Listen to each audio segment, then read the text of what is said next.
Hello student, आयकॅन मानेगावमध्ये आज आपण जो या वर्षी झालेला 2024चा सैनिक स्कूलचा पेपर आहे क्लास 9 साठीचा जो आपण आज डिस्कस करणार आहोत। याच्यामध्ये आपण जो डिस्कशन पार्ट आहे त्याच्यामध्ये आपण क्वेश्चन आणि आन्सर याची सीरीज बघणार आहोत। त्याच्यामध्ये ते आन्सर्स कसे येतील ते सोडवून आमचे सर देणार आहेत तुम्हाला। तसेच या पूर्ण सगळ्या स्पर्धा परीक्षा आहेत ज्याच्यामध्ये आपण सैनिक स्कूल असेल, नवोदय असेल, स्कॉलरशिप एग्जाम असतील, या सगळ्याची तयारी आपण करून घेतो आणि आपण जे तयार केलेले मटेरियल आहेत त्या मटेरियलचा यूज हा विद्यार्थ्यांना हा नक्कीच होतो, हे आज तुम्हाला समजणार आहे। थँक्यू। तर आपण आज 2024 9th स्टँडर्ड एच पेपर सेटची आन्सर की डिस्कस करणार आहे। बघा पहिला क्वेश्चन काय आहे, in a polygon the sum of interior angles is 360, its diagonals are equal. आता 360 डिग्री आहे पॉलिगॉन म्हणजे तो 100% क्वाड्रिलॅटरल असणार आहे। मग आता तो कुठला क्वाड्रिलॅटरल आहे, त्याचे डायगोनल इक्वल आहेत। डायगोनल इक्वल असतात एक तर रोम्बसचे, रेक्टँगलचे आणि स्क्वेअरचे। म्हणजे इथं पहिल्यांदा पॅरलोग्राम कट झाला, but not all the sides, म्हणजे सगळ्या साइड इक्वल नाहीत। पण आपण जर रोम्बसमध्ये आणि स्क्वेअरमध्ये बघितलं तर सगळ्या साइड इक्वल असतात, म्हणजे हे दोन ऑप्शन सुद्धा कट झाले। ह्याचा आन्सर येईल रेक्टँगल।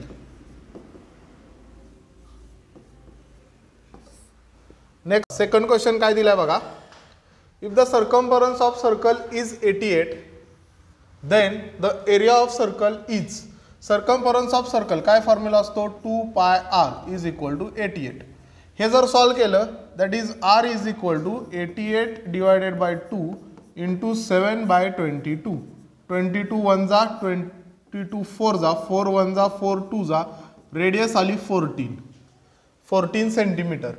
इथं एरिया विचारलाय, तर area of circle, area of सर्कलचा formula area is equal to πr square is equal to 22/7 into radius आपण काढलेली 14 इंटू 14। हे जर सॉल्व केलं 7 1 जा 7 2 जा 22 into 2 44 into 14,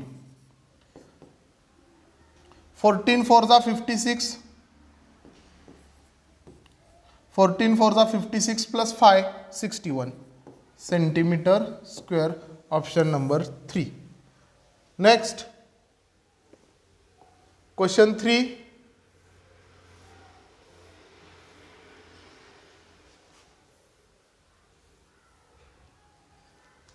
the number 1 to 40 are written on different cards.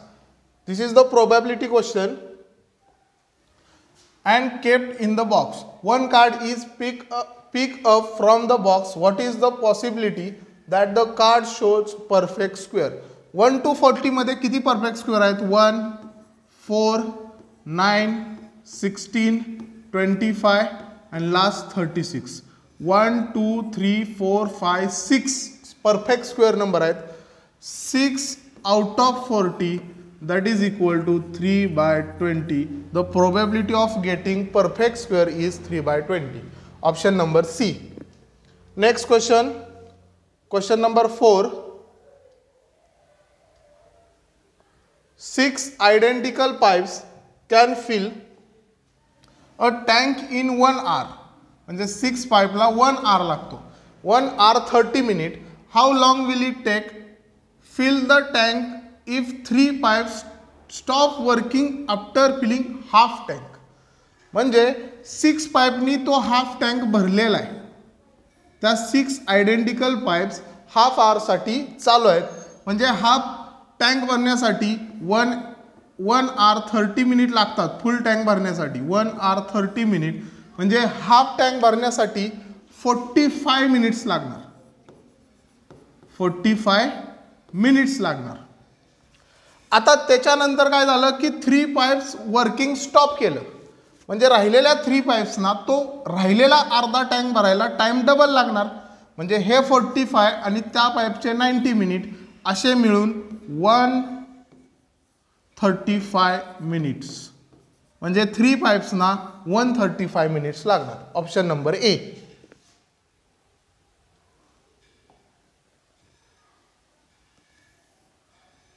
Question 5. A certain number of men can complete a work in 50 days. If there were 6 men more, the work can finish in 10 days less the number of men. Suppose करू original number of men x असेल,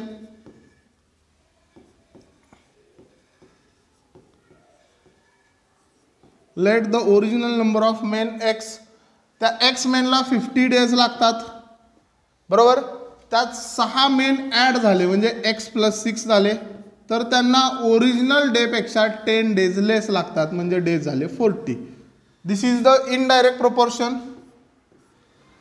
x × 50 is equal to x + 6 × 40. By solving this 50x minus 40x is equal to 240. 10x is equal to 240. x is equal to 24. म्हणजे original मेनची संख्या किती आहे 24. The number of men originally working are 24. Option number D. चला next question बघा 6 number. इफ one angle of a triangle is 63 and remaining 2 angles are in the ratio 1:2, then the measure of largest angle of a triangle. One angle 63 चा आहे तो 180 मधून गेला. 180 minus 63, 8 minus 7 117 degree. म्हणजे या राहिलेल्या 2 अँगल्सचं measure. Suppose one angle 1x आहे, अदर अँगल 2x आहे, is equal to 117. 3x is equal to 117. 3 इकडं मल्टिप्लाय, इकडे गेला की डिवाइड होईल. x इज इक्वल टू 3 3 जा 9, 3 9 जा 27. बट हा स्मॉलेस्ट अँगल आला. x हा स्मॉलेस्ट अँगल आहे, आपल्याला लार्जेस्ट अँगल पाहिजे. Into 2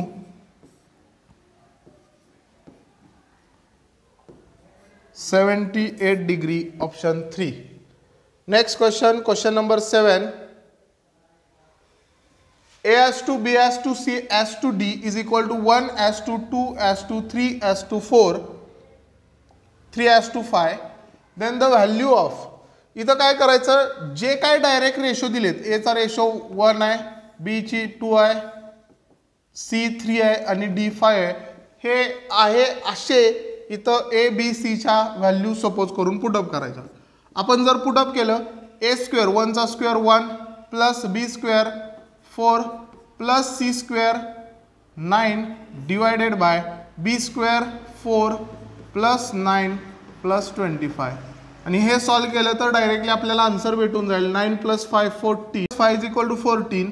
25 + 9 34. 30 + 4 is equal to 38 divided by 2. 2 7 जा 2 19 जा. Option number A 7/19.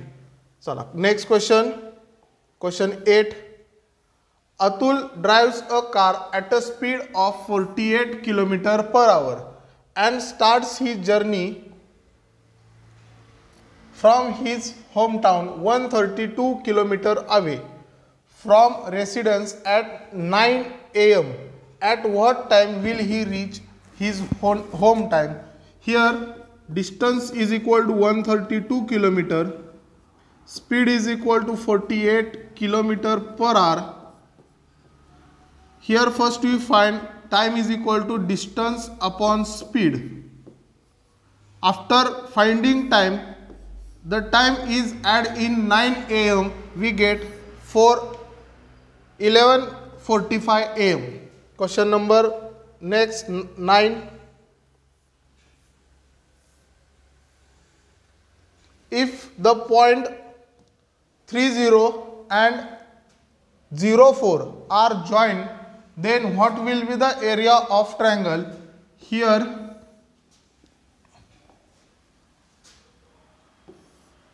the point 30 1 2 3 इथं येणार बघा point 30 and point 04 तो y axis वर असणार 04. The points are joined.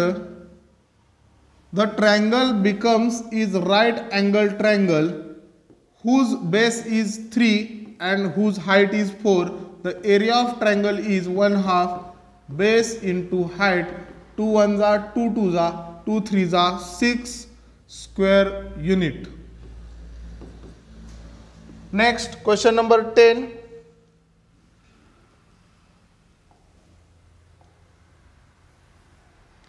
In a polyhedron, here the value of vertices, faces and edges put in Euler's formula F plus V is equal to E plus 2. Which option satisfies this value? This option is correct. Option number C. Next, all faces of a cuboid of side 5 cm are red painted and is cut into smaller cubes. म्हणजे एक cube आहे आपल्याजवळ, तो cube साईडनं सगळा red painted केला आणि तो छोट्या छोट्या क्यूबमध्ये डिवाइड केला. ऑफ साइड 1 म्हणजे 1 सेंटीमीटर साइड असणाऱ्या छोट्या छोट्या क्यूबमध्ये डिवाइड करा. What is the total volume of smaller cubes from which have no faces with red color? जर आपण बघितलं तर त्या मोठ्या क्यूबच्या फक्त ज्या साईडच्या फेसेस असणार, म्हणजे साईडचं जे 1 सेंटीमीटरच्या फेसेस असणार तेवढ्याच फक्त रेड कलरनं कलर झालेल्या असतील. राहिलेल्या ज्या आतल्या म्हणजे 5 सेंटीमीटरचा क्यूब आहे, 1 2 3 4 and 5, इकडची एक फेस आणि इकडची एक फेस ही रेडनं कलर झाले असतील. म्हणजे राहिलेल्या आतल्या 3 सेंटीमीटरची फेस ही विदाउट रेड कलर पेंट झालेली असेल. म्हणजे तो क्यूब 3/3चा येणार आणि त्याचा व्हॉल्यूम असणार 27 cubic centimetre. Next question, question 12. What is the greatest value of A for which 6-digit number is divisible by 3? Any number which is divisible by 3 whose sum is in the table of 3. Let's 3 plus 2 5, 5 plus 6 11, 11 plus 5 16. या डिजिटची सम येते 16. म्हणजे 16 मध्ये असा कुठला greatest number add करावा म्हणजे ती सम 3 न डिव्हिजिबल होईल. आता बघा 16 मध्ये 2 जर ॲड केला तरी हे 18 होते, म्हणजे हे 3 न डिव्हिजिबल आहे. नेक्स्ट 16 मध्ये 6 ॲड केला तर तो 22 होतोय. 16 प्लस 6 हा 3 न डिव्हिजिबल नाही आहे. नेक्स्ट 16 मध्ये 8 ॲड केला, 16 प्लस 8 इज इक्वल टू 24 आणि हा 3 न डिव्हिजिबल बाय. आणि 16 प्लस 9 केला तर तो 25 येईल, हा 3 न डिव्हिजिबल नाही. Correct option C. Next question number 13. This is the simplification question. First we solve division and then we solve addition and subtraction. 7/3 plus 7/3 डिव्हिजनचा साइन हे मल्टिप्लिकेशन मध्ये साइन होईल आणि पुढच्या फ्रॅक्शनचा रेसिप्रोकल होईल. दॅट इज 3/14 मायनस 1/7 डिव्हिजनचा साइन मल्टिप्लिकेशन मध्ये चेंज मायनस 49/14. 7 1 जा 7 2 जा 3 ला 3 कॅन्सल 7 1 जा 7 7 जा 7 1 जा 7 2 जा is equal to 7/3 plus 1/2 minus minus plus होईल 1 into 1 1 2 into 1 2 that is 7/3 half plus half 1 येईल is equal to 10/3 option number 3. Next question. Question number 14. If two perpendicular sides of a triangle are 9 and 41, that is perpendicular side आहेत म्हणजे तो right angle triangle आहे. एक side 40 centimetre आहे, दुसरी side 9 centimetre आहे. By using Pythagoras theorem the हायपोटेन्यूस is 41 centimetre. Option number D. ह्यावेळी question पेपरमध्ये 9च्या 4 क्वेश्चन हे पायथागोरस थेरमवरती आलेले. फक्त आणि फक्त पायथागोरस थेरमवरती 4 क्वेश्चन आलेले आहेत. आतापर्यंत आपण 2 क्वेश्चन पायथागोरस थेरमचे सॉल्व केलेत. Next question, question number 15. The value of car depreciate at 10% per annum. Jan bought the car for 8,000. What will be the value after 3 years? बघा सुरुवातीला 8 लाख रुपीज व्हॅल्यू आहे कारची. दरवर्षी ती 10% डिक्रीज होते. म्हणजे 8 लाखच्या 10% जर आपण काढलं तर ते होईल 80,000. म्हणजे पहिल्या वर्षी कारची व्हॅल्यू होईल 0,0,0,072,000. नेक्स्ट दुसऱ्या वर्षी, हे फर्स्ट इयरसाठी झालं. दुसऱ्या वर्षी सुद्धा 10% डिक्रीज होणार. 7,20,000चं 10% येतं 72,000. ते मायनस करू 0,0,0,8. 12 मधून 8 गेले 4, 6,48,000. आणि याचं परत आपण 10% घेतलं. हे सेकंड इयरसाठी व्हॅल्यू झाली. ह्याचं 10% घेतलं तर 64,800. आणि हे जर मायनस केलं आपण 0,0,2,3. 64 मधून 6 गेले 14, 6 गेले 8, 5. 5,83,200. Option number C. Next question, the median of the data. हा खूप सोपा क्वेश्चन आहे बघा. मीडियन जर काढायचा असेल तर दिलेला डाटा हा असेंडिंग ऑर्डरनं लिहायचा. 3, 6, 7, 8, 9, 11 and 12. आणि या डाटाचा मीडियन काढायचा असेल तर तो येईल 8. Option number C. Next question, question number 17. The average height of 6 boys is 5 feet 3 inch. हे जे साइन आहे वरती 1 डॅश दिसते ती फूटचं साइन आहे. 1 foot is equal to 12 inches. This is the conversion of foot into inches. 5 foot 3 inches, that is 63 inches. And next, one boy is 6 foot 1 inch tall. बघा आपल्याला काय दिलंय, the average of 6 boys is 5 foot 3 inches. म्हणजे त्याचं इंचमध्ये करायचं झालं तर ते 63 झालं. हे ॲव्हरेज हाईट किती बॉयची आहे तर 6 बॉयची. ह्याला इंटू 6 करा. 6 3 जा 18, 6 6 जा 36, हे झाले 37. म्हणजे टोटल हाईट 6 बॉयची टोटल हाईट ही 378 इंचेस आली. ह्यातून एका बॉयची height that is 73 centimetre minus केली तर 305 इंचेस एवढी हाईट राहिली. आणि ती हाईट 5 बॉयची आहे. त्याला डिवायडेड बाय 5 केलं. 5 6 जा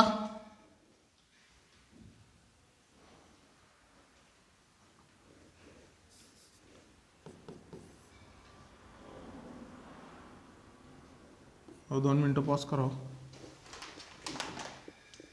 आता ही 305 ही आली. ही 5 बॉयची इंचेसमध्ये हाईट आली. याला जर डिवायडेड बाय 5 केलं तर हे येईल 61 इंचेस. ह्याला आपल्याला फूटमध्ये कन्वर्ट करायचं आहे. Divided by 12 that is 5 feet 1 inch. Option number B. Next question, question number 18. By which smallest number 2700 must be multiply so that the new number is perfect cube. कुठलाही number जर perfect cube व्हायचा असेल तर त्याच्या लास्टला 3च्या मल्टिपलमध्ये 0 पाहिजेत. म्हणजे जर 2700 आपल्याला परफेक्ट क्यूब करायचं असेल तर याला एका 10 मल्टिप्लाय केलं पाहिजे. हा आहे 30चा cube. Option number B. Next question, the number of 0 at the end of number 1 into 2 into 3 into 4 into up to 20. म्हणजे हे मल्टिप्लिकेशन केल्यानंतर आपल्याला जो नंबर फॉर्म होईल त्या नंबरमध्ये लास्टला किती झिरो असतील हे फाइंड करायचं आहे. ज्यावेळी असा क्वेश्चन येतो लास्टला किती झिरो येतील त्यावेळी फक्त दिलेल्या नंबरमध्ये किंवा दिलेल्या मल्टिप्लिकेशनमध्ये किती 5 आहेत म्हणजे 5 किती टाइम्स आलाय तेवढं फक्त काउंट करायचं. बघा जर इथं काउंट केलं तर 5 मध्ये एकदा 5 येणार, नेक्स्ट 10 मध्ये येणार, 15 मध्ये येणार आणि लास्ट 20 मध्ये येणार. दॅट इज इथं 4 टाइम्स 5 येणार. जेवढ्या टाइम्स 5 येईल तेवढे टाइम्स 0 येईल. कारण 5 into 2 केला तर 10 येतो. हा 10 इथला एक 5 आणि हा एक 2 केला तर इथं सुद्धा 10 येणार आणि हा 20चा 0 म्हणजे 1 2 3 आणि हे 4 0 दॅट इज 4 0. किंवा एक सोपा ऑप्शन लास्ट जो नंबर असेल जेवढे नंबर आहेत त्याला फक्त 5 ने डिवाइड करायचं. कधी जर ही सिरीज असेल व्यवस्थित त्यावेळी फक्त 5 ने डिवाइड करायचं जे येईल ते आन्सर. ऑप्शन बी 4. 20 नंबरचा question. The cost of 5 kg apples is 425. The cost of 12 dozen oranges is 744 and the cost of 4 kg oranges is 480. What is the total cost of 8 kg apples, 8 dozen oranges and 8 kg mangoes? आपण हे unitary मेथडनं सुद्धा सोडवू शकतो आणि ratio प्रपोर्शननं सुद्धा सोडवू शकतो. हे आपण रेशो प्रपोर्शननं सॉल्व करू. 5 kg ॲपल्स, 5 kg ॲपलची कॉस्ट आहे 425. आपल्याला किती kg पाहिजे? 8 kg ॲपल्स. किती? By using ratio proportion x is equal to 8 into 425 divided by 5. 5 1 जा 5 8 जा 5 5 जा 85 into 8 0 4 जा 64 प्लस 680. ही आली 8 kg ॲपलची कॉस्ट. नेक्स्ट आपण फाइंड करू 8 dozen. Question number 34. a is equal to √2 plus a, b is equal to √3 minus √2 and c is equal to √6 plus 2 √2. आणि आपल्याला व्हॅल्यू फाइंड करायला सांगितले a² plus b² minus c. आपण directly value put up करूया. √2 plus 1 ही a ची value आहे a² plus b ची value √3 minus √2 square and c ची व्हॅल्यू √6 प्लस 2 √2. ही झाली c ची व्हॅल्यू. हे सॉल्व करूया. आन्सर काय भेटते बघूया.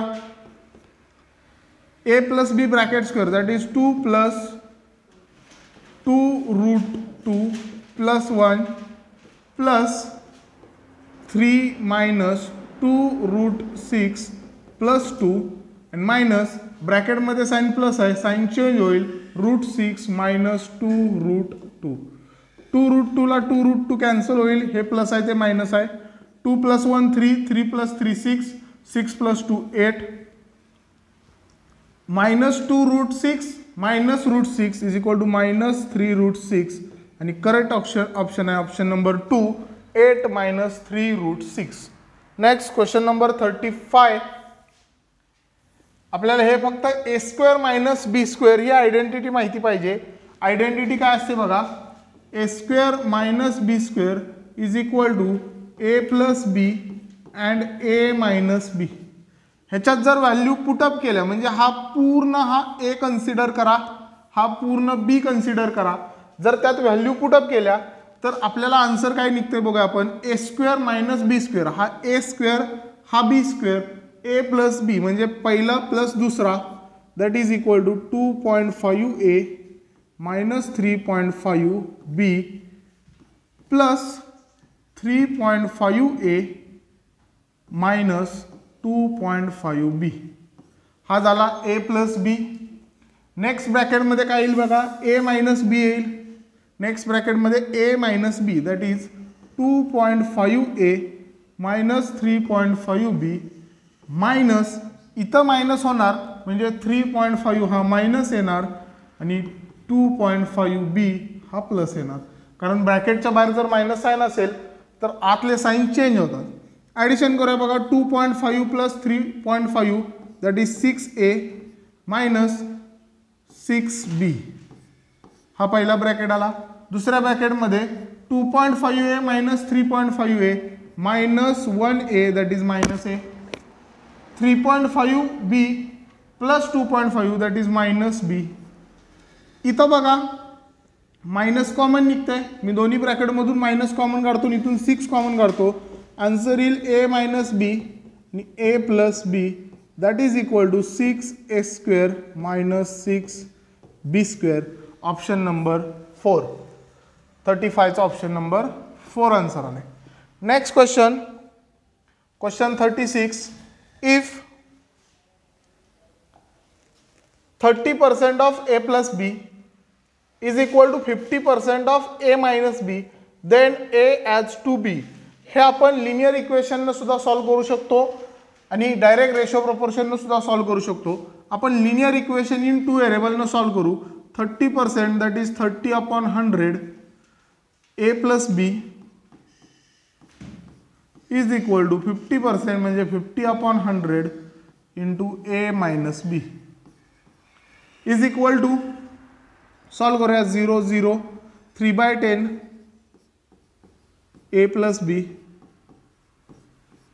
is equal to 5/10 a minus b. इथं डिवाइड होतंय पण मी डिवाइड केलं नाही कारण 10 ला 10 कॅन्सल होईल. आन्सर येईल a plus B upon a minus B is equal to 5/3. पण आपल्याला रेशो कोणाचा काढायचा आहे, a ॲज टू बीचा. मग a plus B is equal to 5 घ्या, एक इक्वेशन मिळेल a plus B is equal to 5, हे फर्स्ट इक्वेशन. सेकंड इक्वेशन मिळेल a minus B is equal to 3, हे सेकंड इक्वेशन मिळेल. आणि याचा रेशो हवा आहे आपल्याला, बरोबर. मी या दोन्ही इक्वेशनची ॲडिशन करतो. a plus a 2a is equal to 8, a ची व्हॅल्यू आली 4.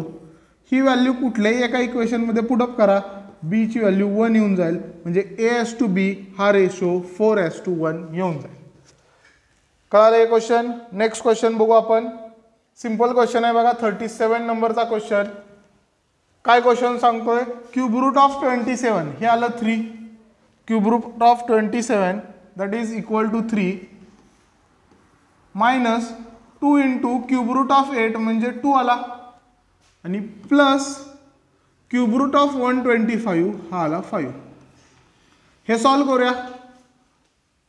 5 प्लस 3 8, 8 मायनस 4 अंडर रूटमध्ये 4 आलं आणि इज इक्वल टू 4, हे 2चा स्क्वेअर आहे, that is equal to answer 2, option number 3. Next question, the average of first 5 prime numbers. एकदम easy question आहे बघा. फर्स्ट 5 प्राईम नंबरचा average, first 5 prime number 2 plus 3 plus 5 plus 7 plus 11, हे first 5 prime number झाले. आणि divided by 5 केलं की त्यांचं ॲव्हरेज निघेल. 2 plus 3 5, 5 plus 5 10, 10 17, 17 plus 11 is equal to 28 divided by 5. 5 5 जा 5 6 जा, option number 4 5.6. Next question 39. 2 cubes have their surface area 4:9. जर 4:9 हा सरफेस एरिया असेल तर त्यांचा व्हॉल्यूमचा रेशो हा 8:27. फक्त क्यूब काढा, ह्याचा स्क्वेअर रूट घ्या, 2:3 येईल आणि त्याचा क्यूब घ्या, 8:27 येऊन. Next question, 4 equal cuboids of dimension 6 × 10 × 4 हे डायमेन्शन आहे. Joint side by side the volume of cuboid. एकदम इझी क्वेश्चन आहे बघा. क्यूबॉइडचा व्हॉल्यूम काढायचा आहे. अगोदर काय करू आपण, एका क्यूबचा व्हॉल्यूम काढू.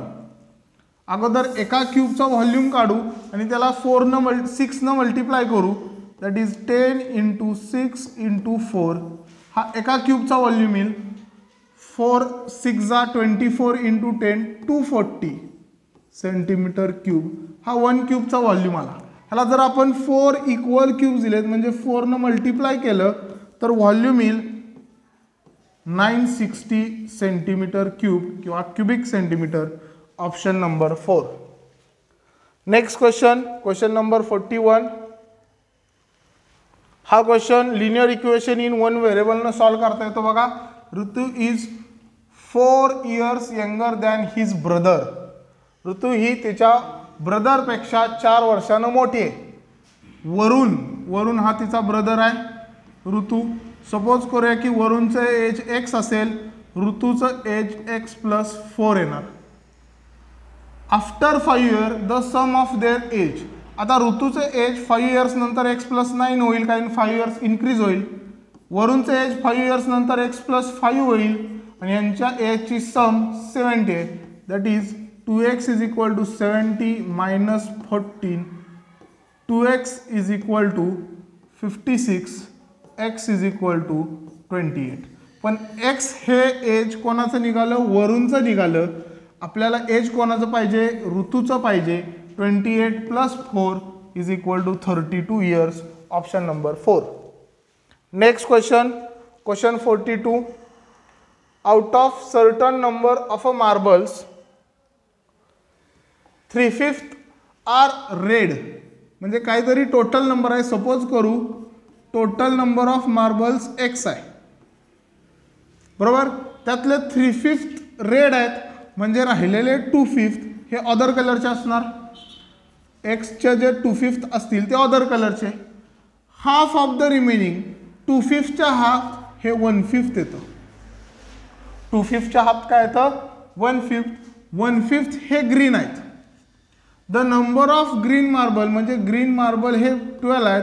आपल्याला टोटल मार्बल मिळतील 12 इंटू 5 इज इक्वल टू 60. हे टोटल मार्बल झाले, बरोबर. आणि आपल्याला विचारलंय how many are red marble. Red marble किती आहेत? 3/5. 60 इंटू 3/5 12 3 जा 36 red marble. Option number 2. Next question, question 43. How many side does a regular polygon have each of its interior angle is 156 degree. Interior angle जर formula माहिती असेल, each interior angle is equal to n-2 into 180 divided by n, आणि तो interior angle दिला आहे 156. हे equation जर फक्त सॉल्व केलं तर आपल्याला नंबर ऑफ साइड्स किंवा नंबर ऑफ अँगल्स निघून जातात. सॉल्व करूया. 156n is equal to 180n minus 360. 180 ना आत मल्टिप्लाय केलं, हा 360 इकडं मायनस आहे, इकडं प्लस करू, हा इकडं मायनस करू. 180n minus 156n is equal to 360. Equation solve करू. 24n is equal to 360. n is equal to 360 upon 24. Answer येईल बघा 15 sides. n is the value of side, vertices and angle. Option number 3. Next एकदम parallel लाईनचा easy question आहे. Parallel line आणि ट्रायंगलचा exterior angle फक्त माहिती असेल आपल्याला. बघा L1 आणि L2 या 2 लाईन पॅरलल दिलेत, म्हणजे इथं आपल्याला पॅरलल लाईनचे कुठले अँगल इक्वल असतात. एक्सटेरियर अँगल, इंटेरियर अँगल हे माहिती पाहिजे. अँड अँगल 1 and 2चं मेजर दिले. अँगल 1 हा 115 आहे आणि अँगल 2 हा 40 डिग्रीचा आहे. आणि आपल्याला हा अँगल 3चं मेजर काढायचं आहे. जर आपण नीट बघितलं तर इथे एक ट्रायंगल फॉर्म झाला आहे.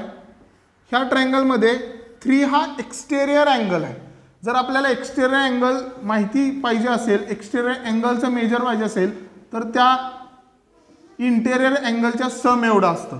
मग अगोदर आपण ट्रायंगलचे इंटेरियर अँगल काढून घेऊ. अँगल 2 तर माहिती झाला 40 डिग्री. हा अँगल 115 आहे. हे 2 अँगल लिनियरमध्ये आहेत. मी जो स्टार केलेला अँगल हा लिनियर पेअरमध्ये आहे. हा 115 डिग्रीचा असेल तर हा राहिलेला 180 मायनस 115 दॅट इज 5, 65 डिग्रीचा हा अँगल येणार बघा, बरोबर. हा 65चा आहे, तर corresponding by using corresponding angle property हा सुद्धा 65 डिग्रीचा येणार. हा 2 अँगल ऑलरेडी 40 डिग्रीचा दिला आहे. आपल्याला अँगल 3 पाहिजे. Angle 3 is equal to 40 degree plus 65 degree is equal to 105 degree. Option number 3. Next question 45. Survey was done on 900 school childrens about their choice of TV programmes. बघा, ए स्पोर्ट्स चॉईस असणारे आहेत, B comedy show, C serial असणारे आणि D news choice करणारे students आहेत. त्याचं percentage specifically दिलं. हे जर टोटल सम केली तर ही 360 येते. How many children showed interest for comedy show. आता कॉमेडी शो हा बीच आहे, म्हणजे बी सेक्शनमध्ये 100 डिग्री आहे. 100 डिग्री आउट ऑफ 360 आणि इंटू टोटल स्टुडंट 900. हे जर सॉल्व केलं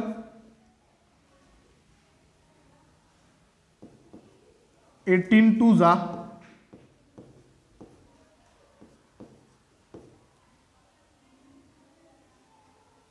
18 5 जा is equal to comedy show. Pause करा जरा 2 मिनटं. कॉमेडी शो बघणारे बी स्टुडंट्स आहेत, त्याची डिग्री दिले 100 डिग्री. 100 अपॉन टोटल डिग्री 360 आणि टोटल स्टुडंट्स आहेत 900. 0 0 कट करू. 2 18 जा 2 45 जा 9 2 जा 9 5 जा दॅट इज 500 अपॉन 2. 2 1 जा 250 जा that is 250 student interest in comedy show. Next question 46. ABCD is a trapezium in which AB parallel to CD. म्हणजे AB आणि CD दोन पॅरलल लाईन दिलेत. DE परपेंडिक्युलर आहे. जेवढी AB आहे AB ही DC च्या डबल आहे. म्हणजे सपोज करू की DC ही x असेल तर टोटल AB ही 2x येणार. DE ची लेंथ दिली आहे 12. एरिया ऑफ ट्रॅपेझियम दिला आहे 144. आपल्याला एरिया ऑफ ट्रॅपेझियम फॉर्म्युला माहिती आहे 1/2 sum of parallel side that is x + 2x into height 12 centimetre. Area किती दिला आहे 144 into 2 divided by 12 is equal to 3x. हे इक्वेशन सॉल्व करून घेऊ. 12 1 जा 12 12 जा 24 upon 3 is equal to x. आपल्याला कुठली साईड विचारले AB. आपल्याला AB आपण किती घेतले 2x. 8 2 जा 16. Option number A. Next question question 47. Which of the following statements are true. Cube of odd number is odd. Cube of single digit number cannot be a single digit number. आपण suppose 3 चा cube केला बघा 3 चा cube तर तो 27 येतो. 2 चा cube केला तर तो 8 येतो. म्हणजे सिंगल डिजिट नंबरचा क्यूब हा सिंगल डिजिटच आहे. म्हणजे हे स्टेटमेंट रॉंग आहे. Next, a perfect cube may end with exactly 2 0. कुठलाही क्यूब ज्याच्या एंडला 2 0 असतील तर तो परफेक्ट क्यूब नसतो. म्हणजे जो परफेक्ट क्यूब आहे त्याच्या एंडला कधीही 2 0 नसतात. 3 0 म्हणजे 3च्या मल्टिपलमध्ये 0 यावे लागतात. A perfect cube may end with exactly 2 0. हे सुद्धा स्टेटमेंट चुकीचं आहे. Cube of 2 digit number has at least 3 digit. म्हणजे कुठल्याही 2 डिजिट नंबरचा क्यूब करा. 10चा स्मॉलेस्ट क्यूब आपण 10चा जर क्यूब केला तर तो 1000 येतो बघा. म्हणजे ॲटलिस्ट 3 डिजिट तरी आहेत. म्हणजे इथं 4 आहेत पण 3 डिजिट तरी आहेत. म्हणजे ऑप्शन नंबर 4 हा करेक्ट आहे. ए आणि डी ओनली करेक्ट आहेत. बी आणि सी रॉंग आहे. Next question 48. हा सोपा क्वेश्चन आहे बघा. सप्लिमेंटरी अँगल माहिती असतील आणि क्वाड्रिलॅटरलच्या अँगलची सम ही 360 असते. हे जर माहिती असेल तर हा क्वेश्चन सुटून जाईल एकदम इझिली. हा अँगल 60 दिला आहे म्हणजे हा आतला अँगल 120 असेल. हा अँगल 50 दिला आहे म्हणजे हा आतला अँगल 130 असेल. By using linear pair total linear अँगलची सम 180 येते. क्वाड्रिलॅटरलच्या सगळ्या अँगलची सम केली तर ती 360 येते. दॅट इज सॉरी पेंटागॉन आहे हा 540 येणार आहे sum. 1 2 3 4 5 120 plus 130 plus 2x plus 40 is equal to 540. Sum करूया आपण. 2x is equal to 130 plus 120 हा येईल 250, 250 प्लस 40 290, म्हणजे 540 मायनस 290 is equal to 0 5 2, 250 upon 2 is equal to 125 degree, म्हणजे एक्सचं मेजर येईल, एक्सची व्हॅल्यू येईल 125 degree. Next question 49. Madan scored, या ॲव्हरेजचे क्वेश्चन सुद्धा खूप आलेत बघा. ॲव्हरेजचा हा तिसरा क्वेश्चन आहे, म्हणजे यावेळी पायथागोरस थेरम, कोऑर्डिनेट जॉमेट्री आणि ॲव्हरेज ह्या 3 टॉपिकवर जास्त भर दिला आहे. Madan scored marks given in the following table. Every paper was of 100 marks, म्हणजे प्रत्येक पेपर हा 100 मार्क्सचा होता. इथं 100चं काही नाही, 100 फक्त त्यांनी आपल्याला कन्फ्यूज करायला दिलं आहे की 100 मार्क्सचा पेपर आहे. इथं किती सब्जेक्ट आहेत, 1 2 3 4 5, 5 सब्जेक्टची सम करा, डिवायडेड बाय 5 करून घ्या, तुम्हाला ॲव्हरेज निघून जाईल 95 प्लस 70 प्लस 80 प्लस 68 प्लस 65.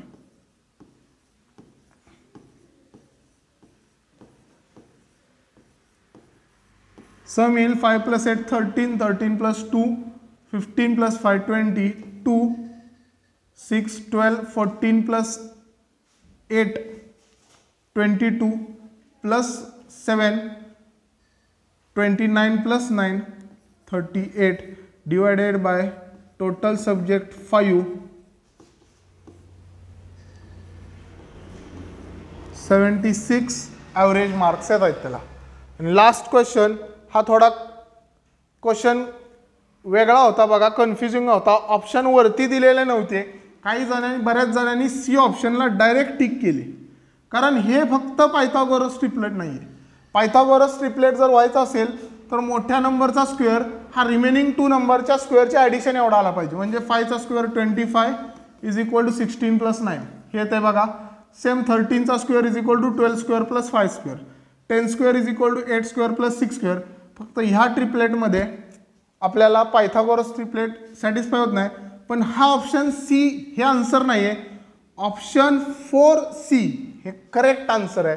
बऱ्याच जणांनी डायरेक्ट सीला टिक केले आणि इथं क्वेश्चन रॉंग झालेला येत असून सुद्धा. हे आपलं 50 क्वेश्चन मॅथ्सचे झालेत एक्सप्लेन करून. आय कॅन ट्रेनिंग इन्स्टिट्यूट मानेगावमध्ये हा सगळा सिलेबस 2 ते 3 वेळा रिवाईज केला जातो, त्यामुळे हे सगळे क्वेश्चन इझिली सॉल्व्ह होतात. ह्यावेळीचा पेपर हा जास्ती करून अप्लाइडवरती पडलेला, म्हणजे सॉल्व्ह करायच्यावरती. इथं अल्जेब्राचे क्वेश्चन जास्ती नव्हते, थोडेफार अल्जेब्राचे क्वेश्चन होते पण ते सोपे होते. जास्ती भर हा पायथागोरस थेरम, इझी सब्जेक्ट, ॲव्हरेजवरती किंवा एरिया पेरिमीटरचे सोपे सोपे क्वेश्चन होते त्याच्यावरती होता. इथं आपण थांबू. तर आजच्या पेपरचा सेक्शन 2 जो आहे इंटेलिजंट टेस्ट, त्याला आपण IT म्हणतो, त्याचे आपण आज आन्सर की बघणार आहे. तर विदाउट एनी टाइम वेस्ट आपण डायरेक्टली आन्सर सांगायला सुरुवात करू. 51 नंबरचा जो क्वेश्चन आहे त्याच्यामध्ये आपल्याला फाइंड आउट करायचा तो odd one out. Odd one out find out करण्यासाठी आपल्याला ह्यामध्ये ABCDचे नंबर माहीत पाहिजेत किंवा अल्फाबेट सिरीज माहीत पाहिजे. आता ऑप्शन ए बघा, B नंतर C येतो, नंतर D येतो, म्हणजे हे क्रमानं लागते. त्यानंतर तुम्ही G, H आणि I हे देखील क्रमानं लागते. 4 नंबरमध्ये बघा W, X, Y हे देखील क्रमानं लागत आहे. पण ऑप्शन 2 मध्ये या ठिकाणी L जो आहे तो मिसिंग आहे. काय पाहिजे होतं, K, L आणि M. हे जर असं असतं तर हे आन्सर आलं असतं. त्यामुळे आपल्याला ऑड वन आउट जो भेटत आहे तो ऑप्शन नंबर 2 ऑड आहे यामध्ये. क्वेश्चन नंबर 2 बघायचं आहे आपल्याला. क्वेश्चन नंबर 2 जो आहे तो रँकिंग टेस्टमधलं एक्झाम्पल आहे. तर अनिल, बॉबी, चेतन, दीपक, अनिलन 5 फ्रेंड्स आहेत हे. तर ह्याच्यामध्ये आपण रँकिंग टेस्टनुसार लावायचं आहे, हाईटनुसार त्यांच्या.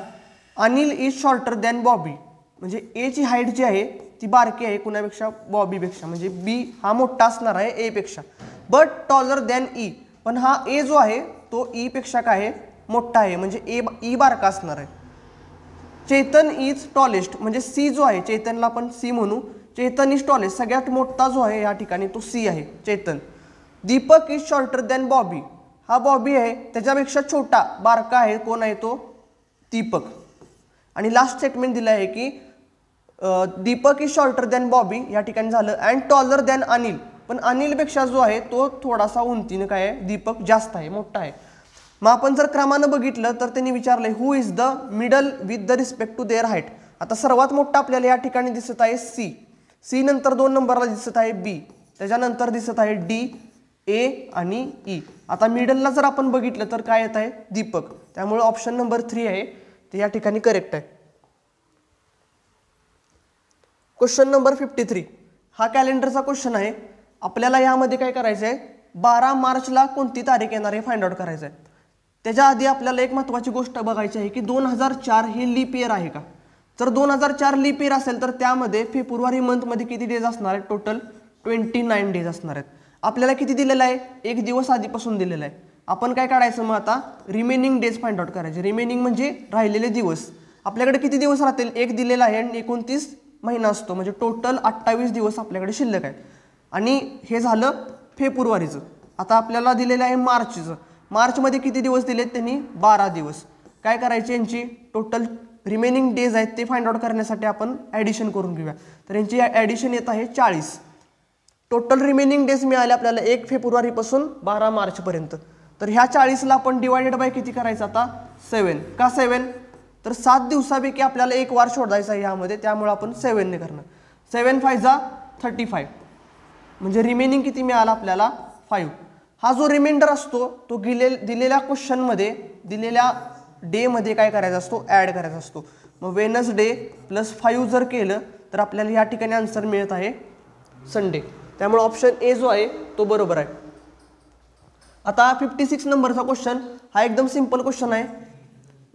आपल्याला क्रोनॉलॉजिकल ऑर्डरनुसार हा क्वेश्चन सोडवायचा आहे. तर सगळ्यात पहिल्यांदा काय होतं, सगळ्यात पहिल्यांदा आपला बर्थ होतो म्हणजे ए, बर्थ नंतर एज्युकेशन होतं ई, एज्युकेशन नंतर काय होतं, मॅरेज होतं ऑप्शन नंबर डी, त्याच्यानंतर डेथ होती आणि डेथ नंतर फनेरेल. म्हणजे काय, ज्यावेळी आपण डेट होती त्यानंतर आपण जी बॉडी असेल ती काय करतो, त्याला अग्नी देतो, त्याला फनेरेल असं म्हणतात. त्यामुळं ए ई डी बी सी असा ऑप्शन आपल्याला 3 भेटत आहे. त्यामुळे ऑप्शन नंबर 3 जे आहे तेच बरोबर उत्तर आहे. आता प्रश्न क्रमांक 57 ह्याच्यामध्ये एकदम सोप्पा मिसिंग टर्मचा क्वेश्चन दिलेला आहे. सिंपल तुम्हाला हे नंबर बघितले तर तुम्हाला लगेच कळलं की हे क्यूबच्या जवळचे नंबर आहेत. म्हणजे काय केले, आता हा 0 आहे. 0 म्हणजे काय, 1 चा क्यूब -1 म्हणजे 1 - 1 किती आला, 0. सिमिलरली पुढे आपण 2 चा क्यूब -1, 2 चा क्यूब किती असतो 8, -1 7. नेक्स्ट बघू 3 चा क्यूब -1, 27 - 1 किती येतो 26. आता 1 झाला, 2 झाला, 3 झाला, आता किती असणार आहे 4. 4 चा क्यूब -1 म्हणजे 64 - 1 केलं तर किती येते 63. ऑप्शन नंबर सी जो आहे तो या मिसिंग टर्मचं करेक्ट उत्तर आहे. त्याच्यानंतर आपण 56 नंबर क्वेश्चन बघणार आहे. ह्याच्यामध्ये इन्क्रीजिंग ऑर्डरनुसार आपल्याला लॉजिकल ऑर्डर लावायची. इन्क्रीजिंग ऑर्डर म्हणजे काय, आपल्याला स्मॉलेस्टपासनं मोठ्यापर्यंत जायचं या ठिकाणी. तर हे सोडवायचं कसं, तर आपण बघूया. सगळ्यात बारका जो आहे एलिमेंट या ठिकाणी काय आहे, सेकंड म्हणजे सी. सेकंड नंतर काय होतं मिनिट, डी. मिनिट नंतर कशामध्ये कन्वर्ट होतं, आवर, ई. आवर नंतर डेमध्ये आणि डे नंतर वीकमध्ये. C D E A B असा ऑप्शन आपल्याला कुठे दिसत आहे, C D E A B म्हणजे ऑप्शन नंबर 4 जो आहे तो ह्याचा बरोबर उत्तर आहे. शोधायचं तर हे बघितलं तर लगेच कळतं आपल्याला, पेन, शार्पनर आणि स्केल हे सगळं स्टेशनरीचं मटेरियल आहे. आणि स्टेशनरी जो आहे तो ह्याच्यामध्ये काय आहे, ऑड वन आउट आहे. त्यामुळं स्टेशनरी जे आहे ते ह्याचं करेक्ट उत्तर येत आहे. क्वेश्चन नंबर 66 हा ऑर्डर अँड टेस्टनुसार आपण एक्झाम्पल सोडवणार आहे. हाऊ मेनी सच 5 म्हणजे असे किती 5 आहेत की there is a following number sequence each of which immediately preceded. आता हा शब्द खूप महत्त्वाचा आहे. प्रिसिडेड म्हणजे मागं, किती प्रिसिडेड बाय 3 or 4. जर 5च्या मागं 3 आणि 4 असेल असा number, but not immediately followed by म्हणजे फॉलो म्हणजे पुढचा नंबर कोण नको आहे आपल्याला, 8 आणि 9. इथं नॉट हा शब्द दिलेला आहे. म्हणजे 5च्या मागं आपल्याला प्रिसिडेड बाय 3 पाहिजे, 4 पाहिजे, हे फिक्स आहे. पण 5च्या नंतर 8 किंवा 9 नंबर हा आपल्याला नको आहे. असे किती नंबर आहेत ह्यामध्ये शोधायचं आहे. तर आपण असे 5 शोधूया. या ठिकाणी बघा 5 4 5 हा एक होत आहे. त्यानंतर 3 5 8 हा होत नाही, इथं कट करतो मी. त्यानंतर 4 5 6 हा होतोय. 3 5 7 हा एक होतोय. परत इथं काय होतंय, हा नाही होत.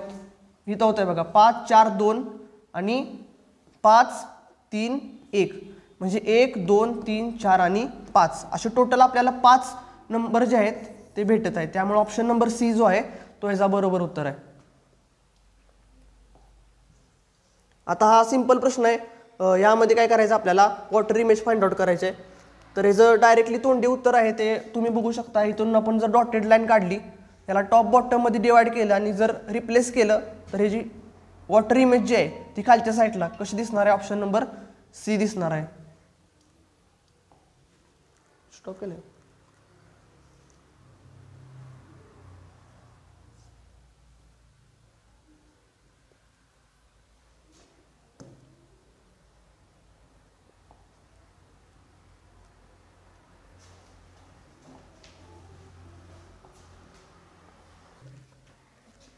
Question number 62. A number is greater than 3, म्हणजे 3 पेक्षा जो नंबर आहे तो मोठा पाहिजे, बट लेस दॅन 8, पण 8 पेक्षा तो नंबर जो आहे तो आपल्याला बारका पाहिजे, असा नंबर शोधायचा आहे. अल्सो अजून एक कंडिशन आहे याच्यामध्ये की इट इज ग्रेटर दॅन 6, हा 6 पेक्षा जो आहे तो मोठा असला पाहिजे आणि 10 पेक्षा कमी असला पाहिजे. आता ह्याच्यामध्ये आपल्याला ऑप्शन भेटत आहेत 5 6 7, 8 तर येऊ शकत नाही, तो कट झाला. त्याच्यानंतर सांगितले 3 पेक्षा मोठा, इथं 6 पेक्षा मोठा सांगितले. 6 पेक्षा एकच जण मोठा येऊ शकतो, तो 7 येऊ शकतो. इथं पण 7 येऊ शकतो. त्यामुळे दोन्हीकडे जे आहे ते कंडिशन या ठिकाणी काय होते, सॅटिस्फाय होते. त्यामुळे ऑप्शन नंबर 3 जो आहे तो बरोबर आहे. Question number 63. हा कोडिंग डिकोडिंगचा क्वेश्चन आहे. सिंपल क्वेश्चन आहे. मी तुम्हाला इथं नंबर लिहून दाखवतो. डीचा नंबर 4 आहे, 5 12 8 9. तसं इथं नंबर 3 3 9 4 4. आता ह्यामध्ये तुम्ही बघू शकता की ह्याच्यामध्ये -1 केलंय, ह्यामध्ये -2 केलेलं आहे, -3 -4 आणि -5. म्हणजे सिक्वेन्सली जे आहे ते सबस्ट्रॅक्शन करत गेलेले आहे ह्याच्यामध्ये -1 to -5. आता आपल्याला नंबर या ठिकाणी कोड दिलेला आहे फाइंड आउट करण्यासाठी, बॉम्बे, BOMBAY. आपण काय करायचं, सुरुवातीला -1 करायचं. B-1 केलं तर कोण येतो, A येतो. त्याच्यानंतर -2 करायचं. ओचा नंबर किती आहे यामध्ये, 15. 15 वजा 2 केलं तर किती येतं, 13, म्हणजे यम. असा ऑप्शन आपल्याला या ठिकाणी एकच दिसत आहे, तो म्हणजे ऑप्शन नंबर 2. आपण डायरेक्टली ह्याच्यावरती टिक करू शकतो किंवा पुढे जे आहे ते फाइंड आउट करू शकतो. ऑप्शन नंबर 2 करेक्ट आन्सर आहे. Question number 64. Amit is standing in the north of Bob. Amit जो आहे तो नॉर्थला आहे. नॉर्थ म्हणजे उत्तरेला आहे, कुणाच्या, बॉबच्या, म्हणजे तो साऊथला असणार आहे. हु इज म्हणजे कोण, हा बॉबच्या विषयी चाललंय. Bob is in the west of Chaitan. हा बॉब जो आहे तो वेस्टला आहे. वेस्ट म्हणजे इकडे असते, कुणाच्या वेस्टला आहे, चैतन म्हणजे सीच्या. On the ground. The position of Amit म्हणजे हा ए जो आहे विथ रिस्पेक्ट टू चैतन. जर चैतन्य अमितकडे बघितलं तर अमित कोणत्या दिशेला असेल असं विचारलेलं आहे. तर ही झाली नॉर्थ डायरेक्शन, इकडे झाली वेस्ट डायरेक्शन, मधली आली नॉर्थ वेस्ट, म्हणजे north west option number B जे आहे ते जे उत्तर करेक्ट आहे. ह्याच्यामध्ये ॲनॉलॉजीचा क्वेश्चन आहे हा. पहिल्यांदा आपण नंबर लिहून घेऊया. 13 1 14. ह्याचे नंबर लिहून घेऊया. 16 4 17. आता 13 वजा 3 केलं तर किती येतं, 16 येतं. 1 वजा 3 केलं तर किती येतं, 4 येतं. तसंच 14 वजा 3 केलं तर किती येतं, 17. म्हणजे ह्या सर्वांमध्ये आपल्याला -3चे सबस्ट्रॅक्शनचं लॉजिक लावायचं आहे. तर मी आता नंबर लिहून घेतो. 23 जो आहे तो डब्ल्यूचा नंबर आहे, एचा 1 आहे, एनचा 14 आहे. -3 जर केलं मी तर इथं येते 20. ओके. त्याच्यानंतर -3 जर केलं तर आपल्याला काय करायचं, ह्याच्यामध्ये मागं जायचं आता, म्हणजे ए, त्याच्या मागं झेड, वाय आणि एक्स. म्हणजे इथं 20ला कोण आहे, इथं टी, इथं कोण येणार, एक्स. आणि -3 केलं तर किती येतंय, 11. 11 म्हणजे के. आपण ऑप्शन बघूया असा. चुकले. क्वेश्चन नंबर 65 जो आहे तो आपल्याला ॲनॉलॉजीचा क्वेश्चन आहे. ह्याच्यामध्ये सर्वात पहिल्यांदा काय करायचं आहे, आपण ॲनॉलॉजीचे क्वेश्चन सोडवताना आपण नंबर लिहून घेतो. एमचा नंबर 13 आहे, एचा नंबर 1, एनचा नंबर 14. तसंच पीचा नंबर 16, डीचा नंबर 4 आणि ह्याचा 17. आता जर आपण बघितलं तर 13 आणि 16 मध्ये काहीतरी लॉजिक लागू शकते. म्हणजे +3 केलेला आहे, 1 प्लस किती केल्यावर 4 येतं, इथं पण +3 केलंय, 14 + 3 केल्यावर 17, म्हणजे +3चं जे आहे ते लॉजिक या ठिकाणी लावायचं. आता डब्ल्यूचा नंबर किती आहे 23, एचा नंबर किती आहे 1 आणि एनचा नंबर आहे 14. ह्याची काय करायची आपण ॲडिशन करायची. आता 23 + 3 26, 4 आणि 17. 26 ला कोण आहे झेड, डी आणि क्यू. असा ऑप्शन आपल्याला भेटत आहे. ऑप्शन नंबर बी. ऑप्शन बी आहे ते 65चं करेक्ट उत्तर. त्याच्यानंतर क्वेश्चन नंबर 66. 25 जो आहे तो 5चा काय आहे स्क्वेअर. 125 जो आहे तो 5चा क्यूब. तसंच 36 जो आहे तो 6चा काय आहे स्क्वेअर. आता किती येणार मग 6चा क्यूब. 6चा क्यूब किती आहे 216. हे सगळ्यांना माहिती आहे. ऑप्शन नंबर बी जे आहे ते उत्तर आहे. क्वेश्चन नंबर 67 मिसिंग टर्मचा क्वेश्चन आहे, पण एकदम सिंपल क्वेश्चन आहे. काय करायचं आपल्याला यांची मल्टिप्लिकेशन करायचं. 7 × 4 आणि 5 × 3 करायचे. करून बघूया आपण. 7 4 जा 28, 5 3 जा 15. यांची जर सबस्ट्रॅक्शन केली आपण तर ती येते 13. म्हणजे समोरचे दोन नंबर यांची मल्टिप्लिकेशन करायची आणि त्यांच्यामध्ये परत सबस्ट्रॅक्शन करायचं आहे, म्हणजे आपल्याला मधील नंबर मिळत आहे. तसंच आता आपण डायरेक्टली क्वेश्चनच्या याला बघू. 9 4 जा 9 × 4 आपण स्टेप वाईज सोडूया. 8 × 3. 9 4 जा किती येत आहे 36. 9 4 जा 36, 8 3 जा 24. यांची सबस्ट्रॅक्शन जर केली तर आपल्याला किती उत्तर भेटत आहे 12. ऑप्शन नंबर ए जो आहे तो या ठिकाणी करेक्ट आहे. मिसिंग टर्मचा क्वेश्चन. हा सिरीजचा क्वेश्चन आहे. आपल्याला नेक्स्ट सिरीज जी आहे ते फाइंड आउट करायचं आहे. आता या वॉचमध्ये तुम्ही बघू शकता की आत्ता 12 वाजलेले आहेत. म्हणजे कन्सिडर करा हा इथं 12वरती काटा आहे, तो 5 मिनिटानंतर पुढे गेला. 5 मिनिटानंतर पुढे गेल्यानंतर परत तो 10 मिनिटानंतर पुढे गेला. म्हणजे आधी 5 इथं 10 मध्ये रोटेट झालाय. आता इथं बघा इथून तो डायरेक्ट इथं गेलाय, म्हणजे हे डिफरन्स आहे तो 15 मिनिटाचा आहे. म्हणजे 5 10 15 आता किती होणार आहे ते 20 होणार आहे. म्हणजे हा 20 वरती जो काटा येईल तो इथं असेल. म्हणजे असा ऑप्शन आपल्याला भेटतोय.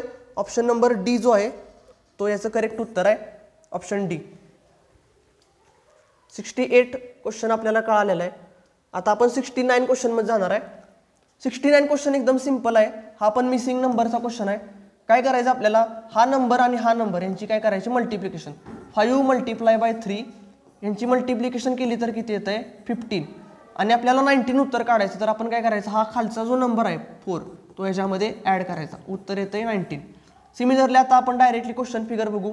7 × 5 करायचं आणि जो खालील नंबर आहे इथं बेसला तो ॲड करायचा. 7 × 5 35 + 6 केलं तर 41 उत्तर येत आहे. ऑप्शन नंबर सी आहे ते याचं करेक्ट उत्तर आहे.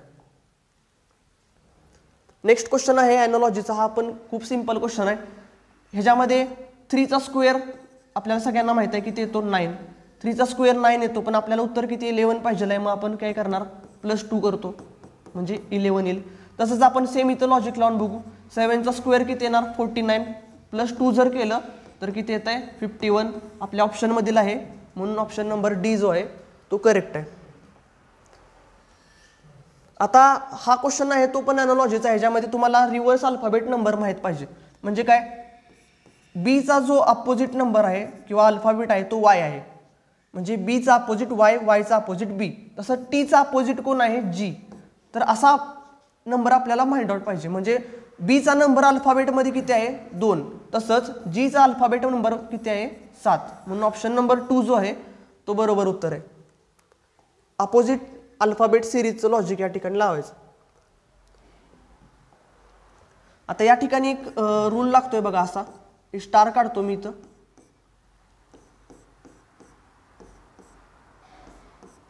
आता बघा तुम्ही हा इथं स्टार्टिंग पॉईंट आहे त्याच्यानंतर तो एक त्यानं मुवमेंट केली. म्हणजे एक जो आहे तो 1 पॉईंटने मूव्ह झाला. पहिल्यांदा स्टार्टिंगला तो इथं होता 1 पॉईंटने मूव्ह झाला. परत 1 सोडून दुसऱ्या पॉईंटला मूव्ह झाला म्हणजे तो इथं आला. परत 1 2 आणि 3 पॉईंटने मूव्ह झाला. आता तो होताना किती पॉईंटने मूव्ह होणार आहे 4 पॉईंट म्हणजे 1 2 3 आणि 4 म्हणजे त्याची पोझिशन असणार आहे ती इथं असणार आहे. असा ऑप्शन कुठं भेटत आहे आपल्याला? ऑप्शन नंबर 3 मध्ये भेटत आहे. 1 पोझिशन 2 पोझिशन 3 4 असे कंटिन्यू जर करत गेले तर आपल्याला ही सिरीज पॅटर्न जो आहे तो सुटणार आहे या ठिकाणी. ऑप्शन नंबर सी जे आहे 72चं करेक्ट उत्तर आहे. Question number 73. क्वेश्चन नंबर 73 मध्ये काय करायचं आहे? सेम सिरीज क्वेश्चन आहे आपल्याला सोडवायसाठी दिलेला. एक रेष होती त्याच्या अपोजिट आहे, एक रेष होती त्याच्या अपोजिट, हे अशी झालं. तर आपल्याला आता काय होणार आहे? नेक्स्ट मध्ये इकडे एक रेष ऍड होणार आहे. असा ऑप्शन शोधायचा डायरेक्टली आणि टिक करायचा. असा ऑप्शन कोणता आहे? Option number 3.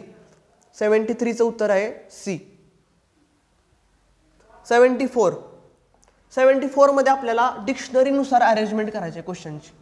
आता डिक्शनरीनुसार अरेंजमेंट करण्यासाठी आपल्याला डिक्शनरीचे नंबर जे आहेत ते माहीत पाहिजेत. तर आपण हा क्वेश्चन जो आहे तो ऑप्शनवरून सोडवणार आहे. सेम नंबर सेम दिसतं ह्याच्यामध्ये काय? CONS. इथं पण CONS कॉमन आहे, त्याला मी अंडरलाईन करतो.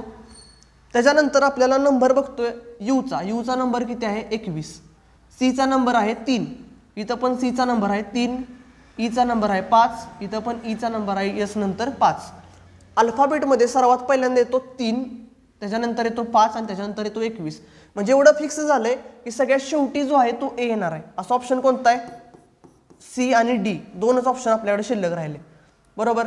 आता आपण काय करायचं? 3 आधी येतो तर 3 मध्ये परत एकदा कंपॅरिझन करायचं. इथं आय जो आहे तो सेम आहे बघा. आय नंतर जो आहे तो ओचा नंबर आहे 15 आणि आय नंतर इथं आहे ईचा नंबर आहे 5. आता 15 आधी येतो का 5? तर 5 आधी येतो. म्हणजे पहिला आपल्याला भेटत आहे सी आणि शेवटचं भेटत आहे ए. असा ऑप्शन इथं दोन्हीकडे पण आहे बघा, सेम टू सेम. 5 नंतर 15 येतो म्हणजे सी नंतर येणार आहे बी. म्हणजे ह्याच्यावरनं लगेच कळते आपल्याला ऑप्शन नंबर डी जो आहे तो बरोबर आहे. म्हणजे हा पहिला भेटला आपल्याला सी, 2 नंबरला बी भेटला, लास्टला हा भेटला. ह्याच्यामध्ये कंपॅरिझन करू आता. ई सेम आहे, आरचा नंबर आहे 18, क्यूचा नंबर आहे 17. म्हणजे आधी कोण येतोय? ई येतोय आणि नंतर डी येतोय. असा ऑप्शन 4 नंबरचा आहे. आता ह्याच्यामध्ये जो आहे ऑड वन आउट शोधायचा आपल्याला.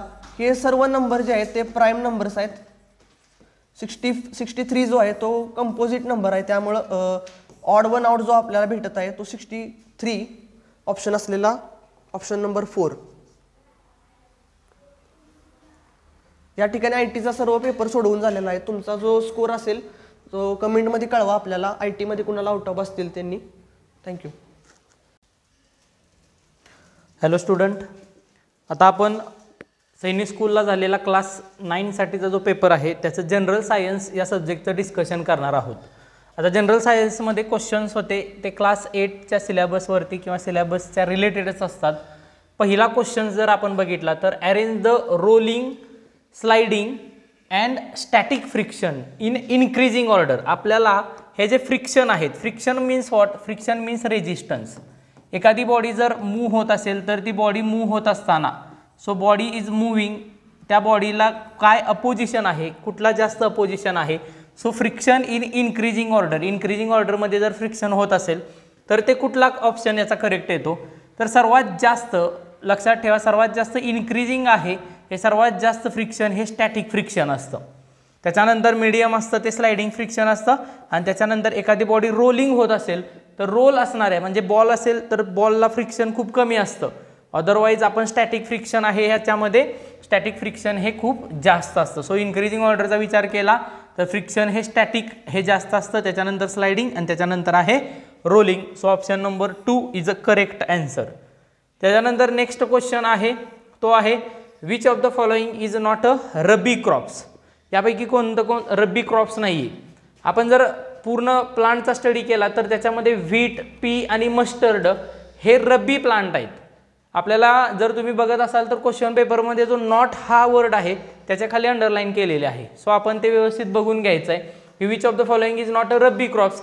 रब्बी क्रॉप्स कोणतं आहे, रब्बी क्रॉप्स कोणतं नाही, तर यातलं पॅडी हे रब्बी क्रॉप्स नाही आहे. पॅडी हे कसलं क्रॉप आहे, तर पॅडी हे खरीप क्रॉप्स आहे. बाकी हे 3 आहेत, हे 3 काय आहेत तर रब्बी क्रॉप्स आहेत. Rabi crops means which are grown in a winter season and kharif crops which are grown in the which has grown in a rainy season. So rainy सीझनमध्ये हे पॅडी मीन्स राईस हे काय केलं जातं तर क्रॉपिंग केलं जातं. हे त्याचं करेक्ट आन्सर आहे पॅडी. नेक्स्ट क्वेश्चन आहे, नेक्स्ट क्वेश्चन 103. या क्वेश्चनमध्ये जर बघितलं तर आपल्याला दिलेलं आहे identify the method of replenishing the soil with nutrient from the following. आपल्याला जर सॉईल रिप्लेनिशिंग करायची असेल, सॉईलची फर्टिलिटी इन्क्रीज करायची असेल तर आपण काय काय करू शकतो. First option, growing different crops alternately. Is it correct? Yes, alternately crops आहेत. हे क्रॉप्स काय करावे लागतात तर अल्टरनेट करावे लागतात. Crops means what in a particular area same types of plantations are taking place, it is called as a crops.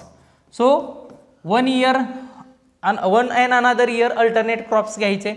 Next आहे uses of manure, correct answer आहे. सो हे सॉईलच्या त्या ठिकाणी सॉईलची फर्टिलिटी इन्क्रीज करण्यासाठी करू शकतो. थर्ड आहे sowing healthy seeds. Healthy seeds आणि सॉईलचा काहीही संबंध नाही, बिकॉज हेल्दी सीड्सनी सॉईलला काहीही फरक पडत नाही. Growing legumes as a fodder is one season as a wheat and wheat crops in the next season. Leguminous plants means the plants which has a nodes. ज्या प्लांट्समध्ये रूट्सच्या तिथं नोड्स असतात आणि त्या नोड्समध्ये नायट्रोजन फिक्स केला जातो and this nitrogen is good for the plant height. त्यामुळे option D हा करेक्ट आहे. जर आपण क्वेश्चन बघितला तर याचे आन्सर कुठले येतात तर याचा आन्सर येतं ते म्हणजेच कोणतं तर correct option identify method of replenishing the soil with the nutrient from the following. कुठला याच्यातला ऑप्शन येतो तर याच्यातला ऑप्शन येतो ए, बी आणि डी. सी हा त्याच्यामध्ये येत नाही. नेक्स्ट क्वेश्चन आहे, नेक्स्ट क्वेश्चन जर बघितला आपण 104, the magnitude of power of earthquake. खूप लहान मुलं सुद्धा हा क्वेश्चन सोडवू शकतात की अर्थक्वेकचं मॅग्निट्यूड आहे ते कशामध्ये मोजलं जातं. It is measure in the Richter scale. Richter स्केलमध्ये ते मोजलं जातं. नेक्स्ट क्वेश्चन आहे calorific value of fuel is expressed is. What is mean by calorific value? 1 kg of fuel which gives how much amount of energy. ती किती energy मिळते त्याला calorific value म्हटलं जातं. And calorific value is measured in kilo joule per kg. It is measured in kilo joule per kg. So answer option number 2 is the correct answer. Next question 106. Now here is the reactivity series. Tin cans are made by electroplating tin onto iron because. आता टीन आहे, हे टीन आपण iron वरती काय करू शकतो तर move करू शकतो. हे का होऊ शकतं because tin is a less reactive than the iron. Tin हा लेस रिॲक्टिव्ह आहे आयर्नपेक्षा. नाव इथं तुम्हाला काय स्टडी करावा लागतो तर क्लास 8 साठी खूप महत्त्वाचा आहे तो म्हणजेच या क्वेश्चनसाठी तुम्हाला रिॲक्टिव्हिटी सिरीज पार्ट असणं गरजेचं आहे की हु इज मोर रिॲक्टिव्ह. सर्वात जास्त रिॲक्टिव्ह कोण आहे तर सर्वात जास्त रिॲक्टिव्ह आहे तो आहे potassium. So potassium is a more reactive. Potassium नंतर sodium. More reactive means what which is reaction with the water. ते जर आपण इलेमेंट वॉटरमध्ये टाकले तर ते रिॲक्ट करतात. Medium reactive means what they are react with the acid. आणि less reactive means what they are not react with anyone. Example most reactive substance is the platinum. So silver, gold and platinum they are the least reactive, they are not react with anyone. So more reactivity, याच्यासाठी रिॲक्टिव्हिटी series आपल्याला पाठ असणं गरजेचं आहे. Question number 107. The bulb of dropper. तुम्ही जर dropper use केला असेल त्या ठिकाणी इंक भरताना किंवा आपण जो ड्रॉपर्स असतो त्याच्यामध्ये जो बल्ब आहे पुढचा वरचा बॉक्स सोलन पार्ट आहे. Immense in a water is press Wien the pressure is release. ज्यावेळेला आपण ते प्रेशरनी काय करत असतो तर तो ड्रॉपर भरलेला असतो. ज्यावेळेला आपण त्याचं प्रेशर काय करतो तर when the pressure is release water gets fill in the dropper. Water त्या ड्रॉपरमध्ये फिल होतं. This happen due to. आता हे सगळं कशामुळे होतं? This happen due to the atmospheric pressure. हे ॲटमॉस्फेरिक प्रेशर आहे, हे ॲटमॉस्फेरिक प्रेशर आहे याच्यामुळे होत असतं की ड्रॉपर आहे त्या ड्रॉपरमध्ये काय होतं तर पाणी आहे ते पाणी साठून राहतं. नेक्स्ट क्वेश्चन आहे an oscillating body is making 360 oscillation. एक बॉडी आहे ज्या बॉडीनं 360 ऑसिलेशन्स कंप्लीट केलेले आहेत 3 मिनिटामध्ये, 3 मिनिट्समध्ये ते कंप्लीट केलेत. It frequency in hertz, frequency ही हर्ट्समध्ये काढली जाते. सो फ्रिक्वेन्सीचं युनिट आहे हर्ट्स. आपण जर बघितलं तर 360 ऑसिलेशन्स आहेत. Okay, 360 oscillations in 3 minutes. So how many oscillations in 1 minute, 1 मिनिटमध्ये आपण काढू शकतो. 1 मिनिटमध्ये आपण याचं किती आन्सर येणार आहे, 120 येणार आहे. सो 1 मिनिटमध्ये याचा आन्सर आहे ते काय येणार आहे तर, बट हे आपल्याला सेकंदमध्ये काढायचं असेल तर हे सेकंदमध्ये काढायचं असेल तर हे किती येणार आहे, याचा करेक्ट आन्सर येणार आहे 2 is the correct answer. So हे समजावून घ्या. याच्यामध्ये 3 मिनिट्सच्या ऐवजी आपण 3 minutes means is in second, it is second in 180. आपण डायरेक्ट कॅल्क्युलेशन करू शकतो. 180 1 जार 180 2 जार 360. सो डायरेक्ट करेक्ट आन्सर आहे ते 2 आहे. हे हर्ट्समध्ये आपण काढू शकतो. नेक्स्ट आहे क्वेश्चन, तो म्हणजेच 109.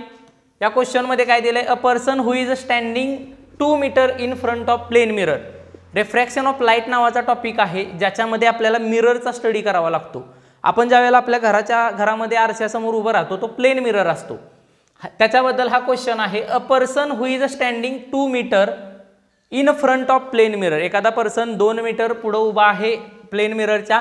It seems to be away from his image. तो त्याच्या इमेज पासून किती आहे. आता इथे एक लक्षात ठेवा, प्लेन मिरर आहे. या प्लेन मिररची प्रॉपर्टी अशी आहे, आपण जर प्लेन मिररच्या समोर जेवढ्या अंतरावरती उभा असतो तेवढ्याच अंतरावरती पाठीमागं त्याची इमेज तयार झालेली असते. सो हे टोटल डिस्टन्स, आपण 2 मीटरवरती उभे आहे, पूर्ण डिस्टन्स काढलं तर पूर्ण डिस्टन्स किती येतं, 4 मीटर. हे याचं करेक्ट आन्सर आहे. So 109 correct answer is the 2. Next question आहे, which of the following statement are not true for metal. मेटलसाठी कोणतं स्टेटमेंट आहे ते ट्रू नाही आहे, म्हणजेच रॉंग आहे.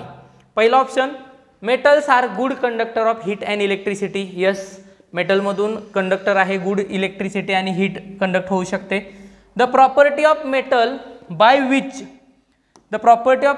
Which they can be beaten into sheet is called as a, it called as a not ductility, is called as a malleability. When metal beaten to form wire, it is called as a ductility. So this is a wrong statement.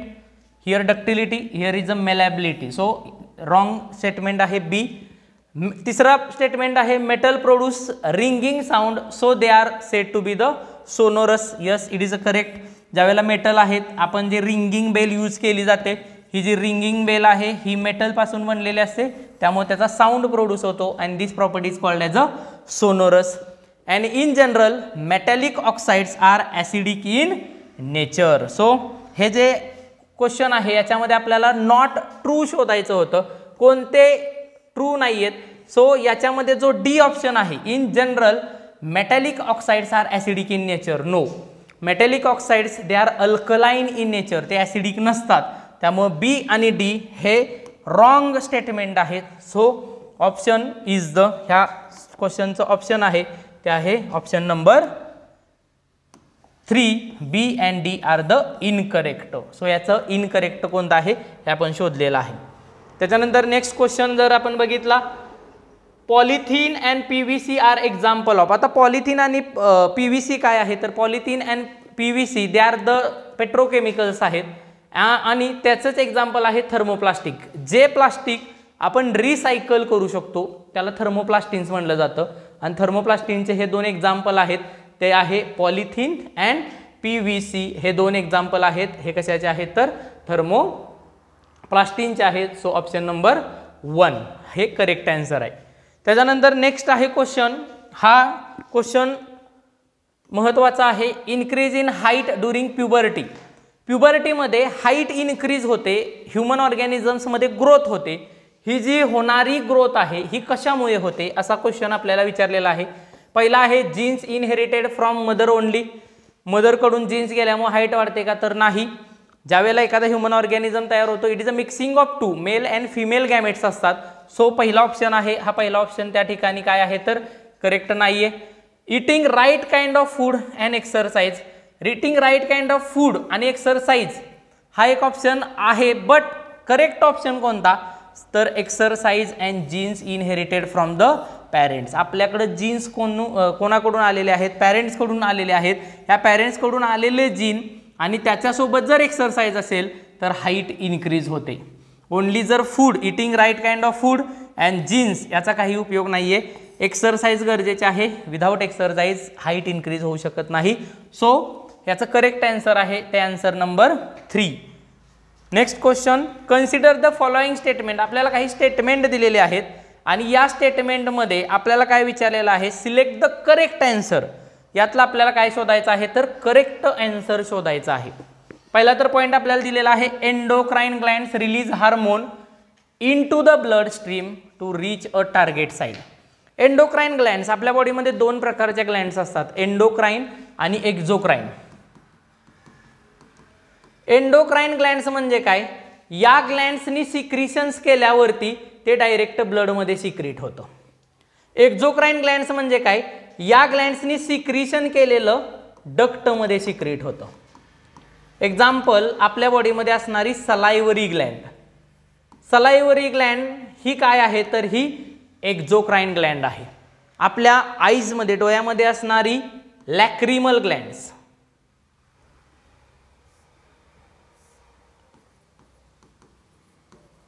So लॅक्रिमल glands आहे, याला सुद्धा duct असते आणि त्या डक्टमधून ते काय होत असतं? ट्रान्सपोर्टेशन होत असतं.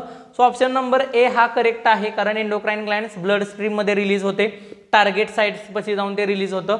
Hormones are not a chemical. हे स्टेटमेंट रॉंग आहे. का? कारण हार्मोन्स हे केमिकल्स असतात. एक्झाम्पल, इन्सुलिन असेल, एन्झाइम्स असतील, हे आपल्या बॉडीमध्ये सगळे केमिकल्स आहेत. So there should be the chemical reactions होत असतात. त्यामुळे हे स्टेटमेंट आहे हे रॉंग आहे. जर आपण याचं आन्सर बघितलं तर only option number 1 only A is a correct. जर ऑप्शन बघितले तर A and B correct, only B correct, neither A or not B. It is a first answer, only A is a correct. Next question आहे, खूप सोपा question आहे. Class 8 मधल्या books मधला direct question आहे हा. Which source books keeps a record of all endangered animal in a plant. आपण ज्या नोट्स दिलेल्या आहेत सायन्सच्या असतील त्या नोट्समध्ये आहे असे हे स्टेटमेंट आहेत. Which source book is keep a record, ज्या बुक्समध्ये रेकॉर्ड ठेवलं जातं, keeps a record of endangered animal in a plant. जे एंडेंजर्ड ॲनिमल आहेत या एंडेंजर्ड ॲनिमलचं रेकॉर्ड प्लांट ॲनिमल्स. आणखी एक महत्त्वाचं आहे ते म्हणजेच काय, तर आपल्याला 8 मध्ये दिलेलं आहे ते म्हणजेच फंगाय. ज्या बुकमध्ये ॲनिमल, प्लांट्स आणि फंगाय जे डेंजरमध्ये आहेत त्यांचं रेकॉर्ड ठेवलं जातं, IUCN नावाची एक संस्था आहे, ऑर्गनायझेशन आहे, ती जे रेकॉर्ड ठेवते त्या बुकला म्हटलं जातं रेड डेटा बुक. सो याचं करेक्ट आन्सर आहे ऑप्शन नंबर 3. नेक्स्ट आहे आयडेंटिफाय द एंडेमिक फ्लोरा. हा पण क्लास 8 मधल्या आपल्या दिलेल्या नोट्स आहेत त्या नोट्स मधला डायरेक्ट क्वेश्चन आहे.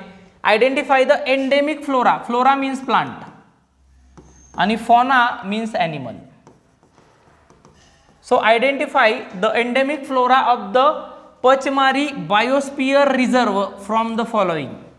बायोस्फियर रिझर्वमध्ये, पचमारी बायोस्फियर रिझर्वमध्ये कोणता प्लांट आहे हे काय आहे तर एंडेमिक आहे. Endemic means what?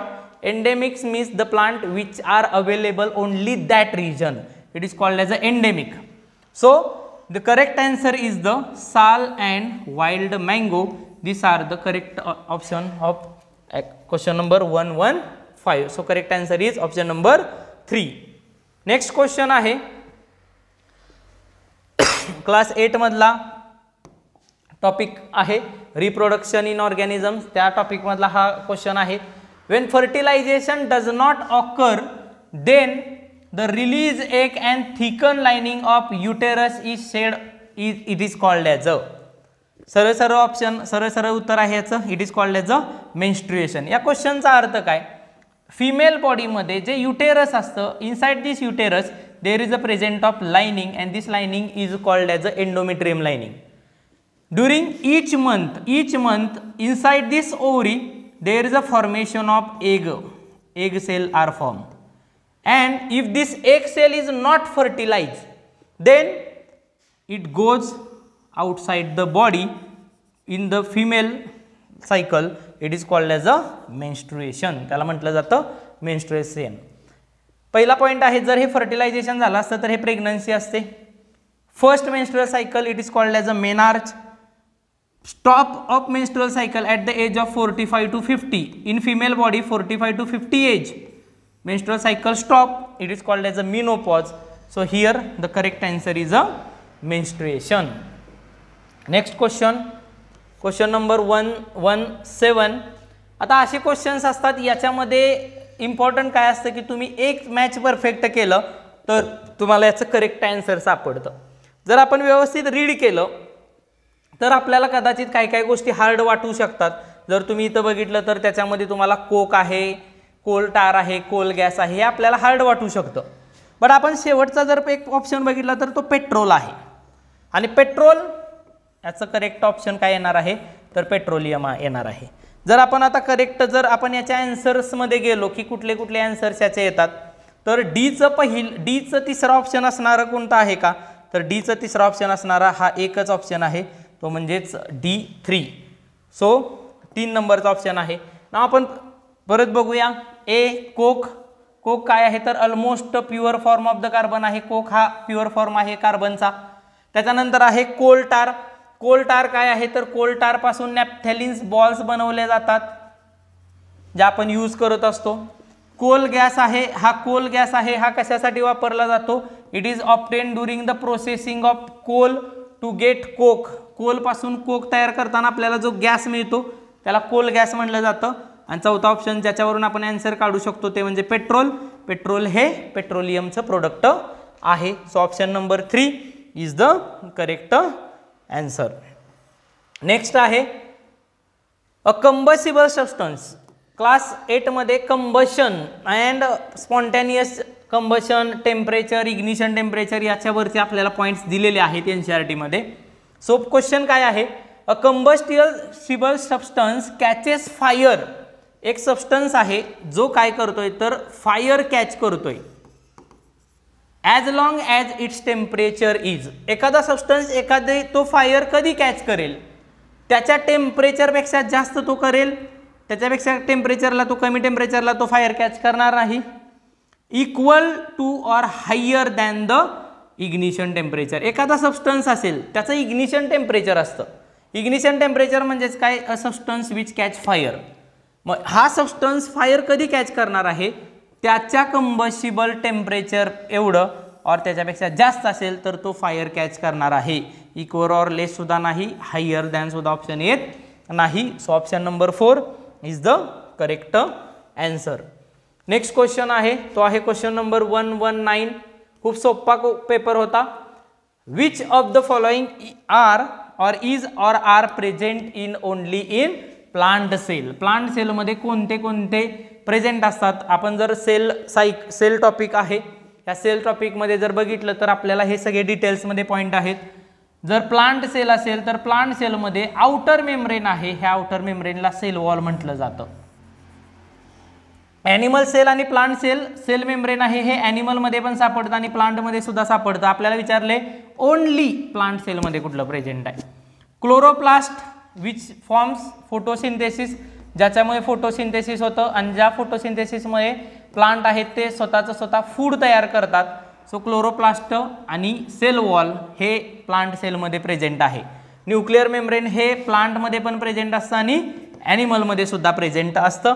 सो ह्याचं करेक्ट ऑप्शन आहे बी आणि सी. सो करेक्ट ऑप्शन आहे option number 1 is the correct answer.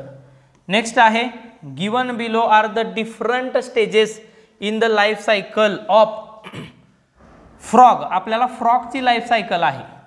आता फ्रॉगची लाईफ सायकल जर बघितली तर फ्रॉग ज्या वेळेला जन्माला येतो त्यावेळेला फ्रॉग आहे तो जन्माला येताना त्याच्यामध्ये टॅडपोल स्टेज असते, म्हणजे फ्रॉगमध्ये लार्वा स्टेज असते. आणि या टॅडपोलचं कन्वर्ट म्हणजे ज्यावेळेला फ्रॉग तयार होतो त्यावेळेला फ्रॉगमध्ये काय असतं तर फ्रॉगमध्ये टेल पार्ट प्रेझेंट असतो. ज्या वेळेला ते टॅडपोल आहे ह्या टॅडपोलचं कन्वर्ट कशामध्ये होतं, या टॅडपोलचं कन्वर्ट अडल्ट फ्रॉगमध्ये होतं. आणि अडल्ट फ्रॉगमध्ये होतं या प्रोसेसला काय म्हटलं जातं, it is called as a Metamorphosis. या प्रोसेसला मेटामॉर्फोसिस म्हणतात. आपल्याला इथं लाईफ सायकल दिलेली आहे फ्रॉगची. आता लाईफ सायकल दिलेले arrange in order in occurrence ते आपल्याला सिक्वेन्सनं काय करायचं आहे, अरेंज करायचं आहे. याचा पहिला ऑप्शन कुठला येणार आहे, फर्टिलायझेशन तर येणार नाही, कारण पहिला जर ऑप्शन याचा बघितला तर लेईंग ऑफ एग्ज आहे. फ्रॉग काय करतात, तर फ्रॉग त्यांची एग आहे ती एग ले करतात. एग ले केल्यानंतर फिमेल फ्रॉग काय करते, एग ले करते पाण्यामध्ये. मेल फ्रॉग आहेत ते मेल फ्रॉग त्याचे गॅमेट्स त्याच्यावरती रिलीज करतात आणि प्रोसेस होते फर्टिलायझेशन. फर्टिलायझेशन झाली की त्याच्यानंतर म्हणजे पहिला ऑप्शन हा, दुसरा ऑप्शन हा CA. त्याच्यानंतर फर्टिलायझेशन झालं की डेव्हलपमेंट ऑफ एम्ब्रियो तयार होतो आणि चौथा ऑप्शन आहे टॅडपोल. म्हणजे हे आहे याचा ऑप्शन आहे ऑप्शन नंबर 2 CADB हा सिक्वेन्स करेक्ट आहे. इथे एक फक्त लक्षात ठेवा, टॅडपोलचं कन्वर्ट अडल्ट फ्रॉगमध्ये होताना मेटामॉर्फोसिस होतं आणि मेटामॉर्फोसिसमध्ये फ्रॉग आहे त्या फ्रॉगची टेल आहे ती टेल काय होते, रिमूव्ह होते. आणि फ्रॉगची टेल रिमूव्ह होताना एक हार्मोन रिस्पॉन्सिबल आहे, त्या हार्मोनचं नाव लक्षात ठेवा, थायरॉक्सिन हार्मोन आहे जो रिस्पॉन्सिबल आहे अडल्ट फॉर्म तयार होण्यासाठी. सो 120चं आन्सर आहे आन्सर नंबर 2. नेक्स्ट क्वेश्चन आहे वेन इलेक्ट्रिक करंट, इलेक्ट्रोप्लेटिंग नावाचा एक टॉपिक आहे, त्या electric current chemical and electric current नावाच्या टॉपिकमध्ये याचं आपल्याला सापडतं.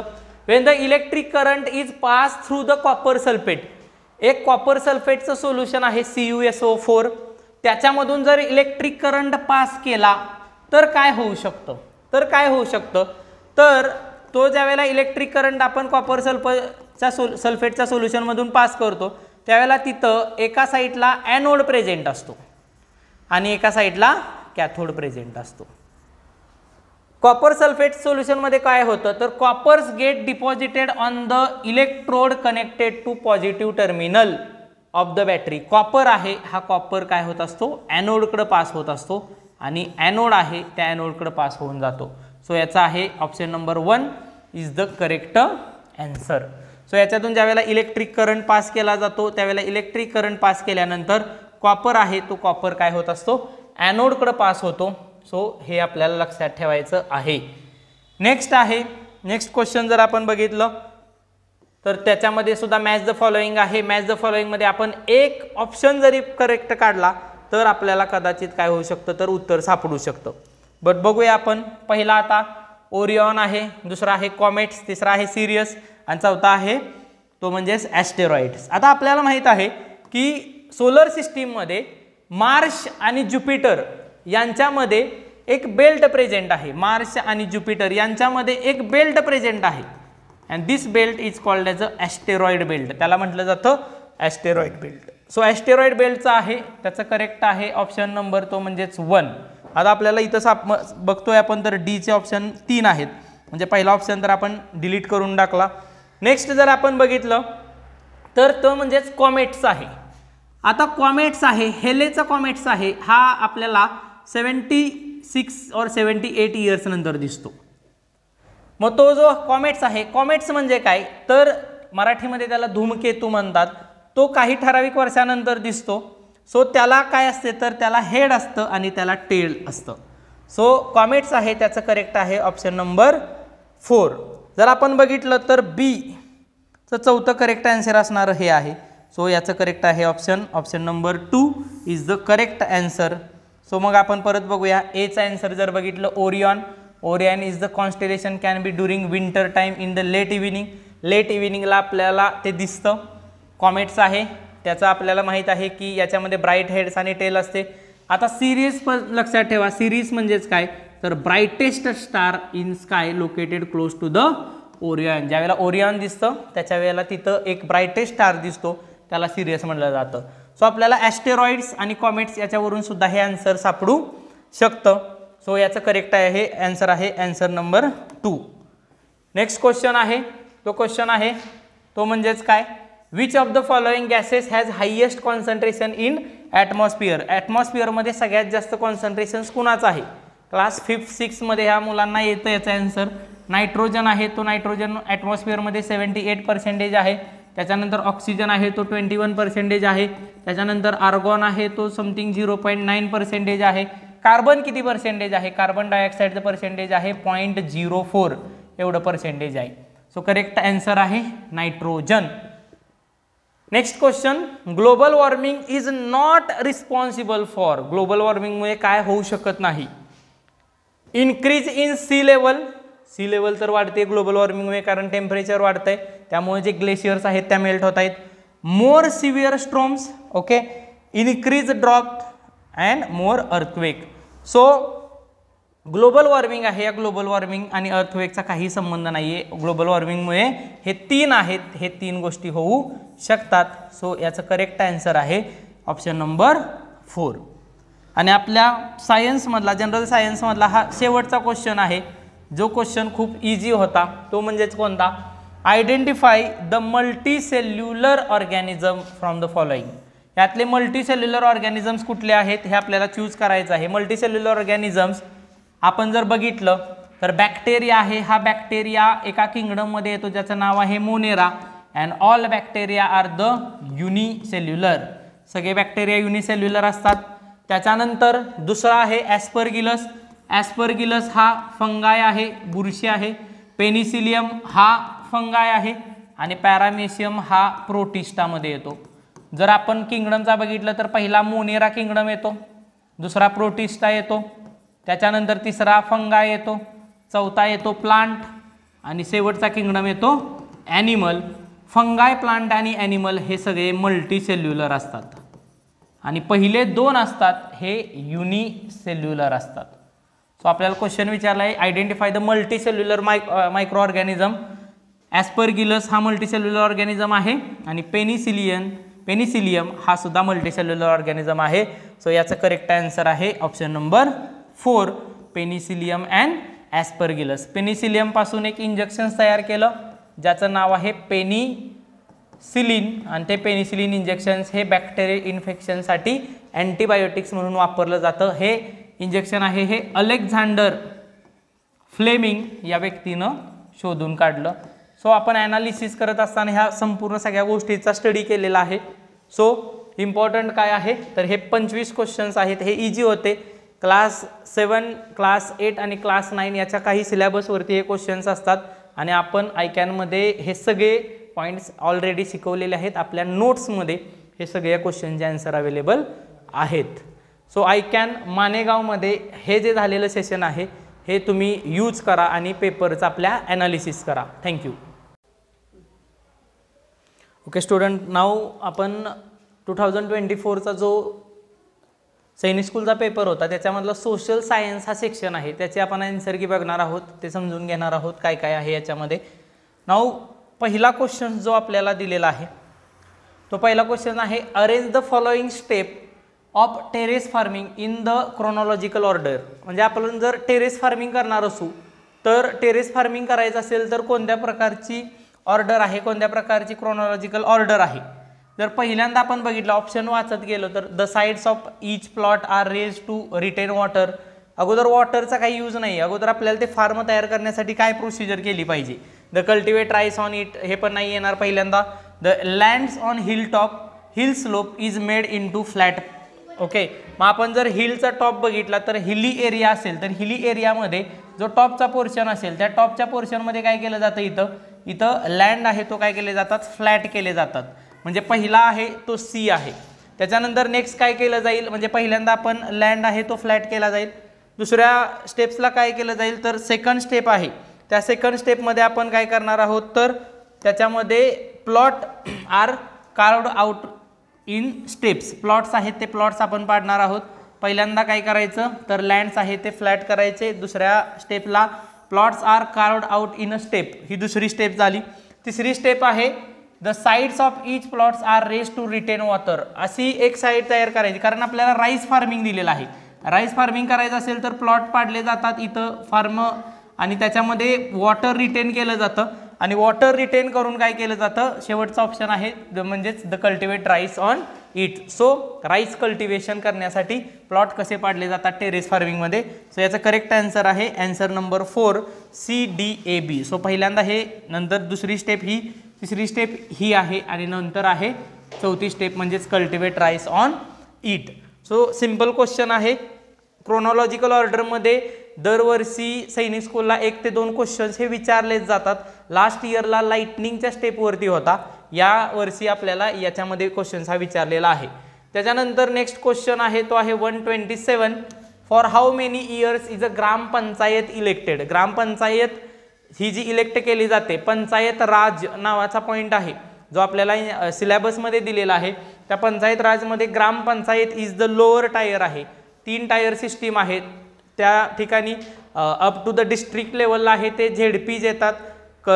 तालुका स्टेटला तालुका लेवलला काय येतात तर पंचायत समिती आणि ग्रामपंचायत आहेत, हे लोअर स्टेटला येतात, लोअर टायरला येतात. सो 3 टायर सिस्टीम ही महाराष्ट्राने स्वीकारलेली आहे. याच्यामध्ये ग्रामपंचायत आहे ते इलेक्टेड मेंबर्स आहेत, ते 5 वर्षासाठी इलेक्टेड केले जातात, 5 वर्षासाठी ती असते. सो करेक्ट ऑप्शन आहे option number 4 is the 5th. Now next आहे विच वन. नेक्स्ट क्वेश्चन जो आहे तो नेक्स्ट क्वेश्चन आहे which one of the following may be called as a dwarf planet. Dwarf planet कुणाला म्हटलं जातं. आता आपल्याला माहीत आहे की जे प्लॅनेट्स आहेत, सॅटर्न आहे, मर्क्युरी आहे, व्हीनस आहे, हे ऑलरेडी प्लॅनेट्स डिक्लेअर झालेले आहेत कारण हे सोलर सिस्टीममध्ये आहेत. आणि हे खूप वर्षापूर्वीपासून आपल्याला माहीत आहे की प्लुटो आहे, हा प्लुटो डॉर्फ प्लॅनेट आहे. मराठीमध्ये याला बटू ग्रह म्हटलं जातं. It is called as a tiny planet. हा टायनी प्लॅनेट आहे, बट हा स्टारपेक्षा मोठा पण असू शकतो. सो त्याला डॉर्फ प्लॅनेट म्हटलं जातं. So it is a tiny planet, small planet आहे. सो याचं करेक्ट आन्सर आहे ऑप्शन नंबर 1. नेक्स्ट आहे स्ट्रेट फॉरवर्ड क्वेश्चन्स आहेत, लाईन टू लाईन क्वेश्चन्स आहेत. पुढचा क्वेश्चन आहे where was the Harappan city of Dholavira located.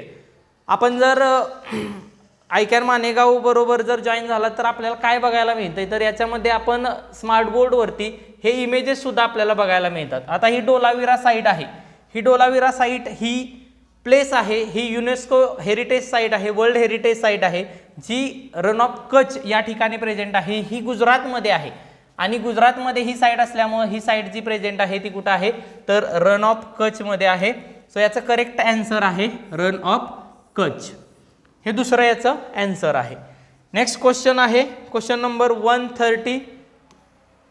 Which of the following is the conventional source of energy. पूर्वीपासून कन्व्हेन्शनलचा अर्थ काय ट्रॅडिशनल, ज्याचा उपयोग आपण एनर्जीसाठी घरामध्ये करत होतो, ज्याचा उपयोग आपण हीटसाठी किंवा फूड तयार करण्यासाठी करत होतो. तर conventional source of energy is the firewood is the conventional source of energy. So option आहे करेक्ट आहे ऑप्शन नंबर 2.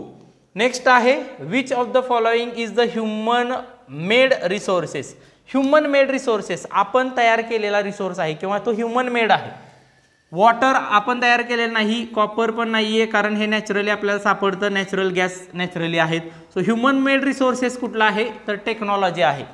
क्लास 8मध्ये NCERT मध्ये आपल्याला जो रिसोर्सेस नावाचा टॉपिक दिलेला आहे त्या टॉपिकमध्ये हे आपल्याला डिटेलमध्ये दिलेलं आहे. सो NCERT मध्ये क्लास 8च्या हे प्रेझेंट आहे. याचा आन्सर आहे answer number 1. Which of the following is not a component of maps. मॅप्सचा कुठला कॉम्पोनंट नाही. जर आपण कुठलाही मॅप्स बघितलं तर मॅप्समध्ये काय काय दिसतं तर मॅप्समध्ये आपल्याला डिस्टन्स दिसतं, मॅप्समध्ये डिस्टन्स दिसतं, डायरेक्शन्स. आपण गुगल मॅप जरी ओपन केलं तर गुगल मॅपमध्ये आपल्याला डिस्टन्स पहिल्यांदा दिसतं. जर आपण एखादं प्लेस काढलं तर डायरेक्शन दिसतं आणि स्केलसुद्धा त्या ठिकाणी प्रेझेंट असते, प्लान आपल्याला दिसत नाही. So which of the following is not a component of map. त्याचं आन्सर आहे plan is the answer. So correct answer means not a component of map is the answer is the plan. Next question तो म्हणजेच question number 133. Which of the following is not a natural ecosystem. यावर्षी सैनिक स्कूलच्या पेपरमध्ये not हा word खूप जास्त वेळा यूज केला वाटतोय. Which of the following is not a natural ecosystem. Ecosystem म्हणजे काय, आपण एन्व्हायरमेंटमध्ये ज्याच्यासोबत इंटरॅक्शन करतो, the interaction of organism with other organisms or plant, याला इकोसिस्टीम म्हटलं जातं.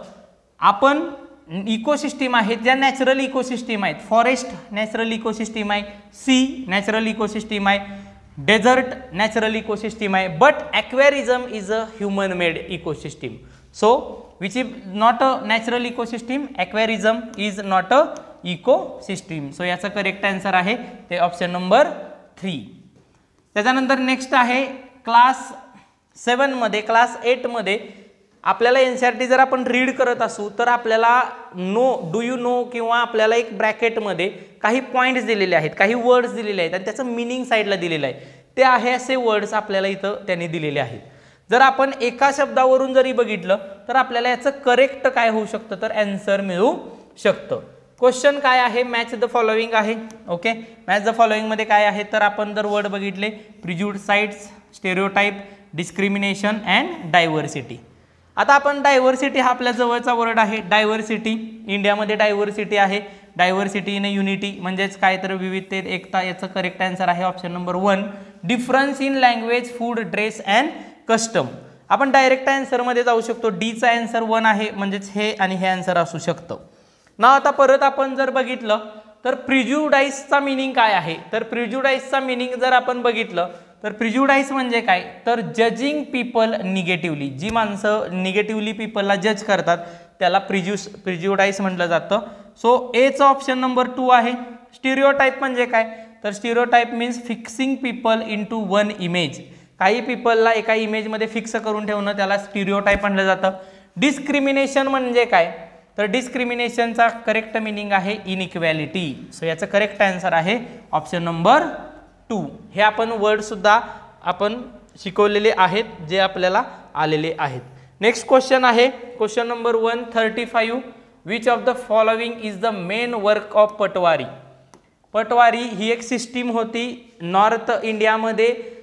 जी सिस्टीम प्रेझेंट होती ग्रामपंचायत लेवलला किंवा विलेज लेवलला, ती सिस्टीम काय आहे तर त्याच्यामध्ये पटवारीचं मेन वर्क काय होतं तर patwari is the person or there is a work is the measuring land and keeping land record. लँडचं मेजरिंग करणं आणि त्याचं रेकॉर्ड ठेवणं हे पटवारीचं मेन वर्क होतं.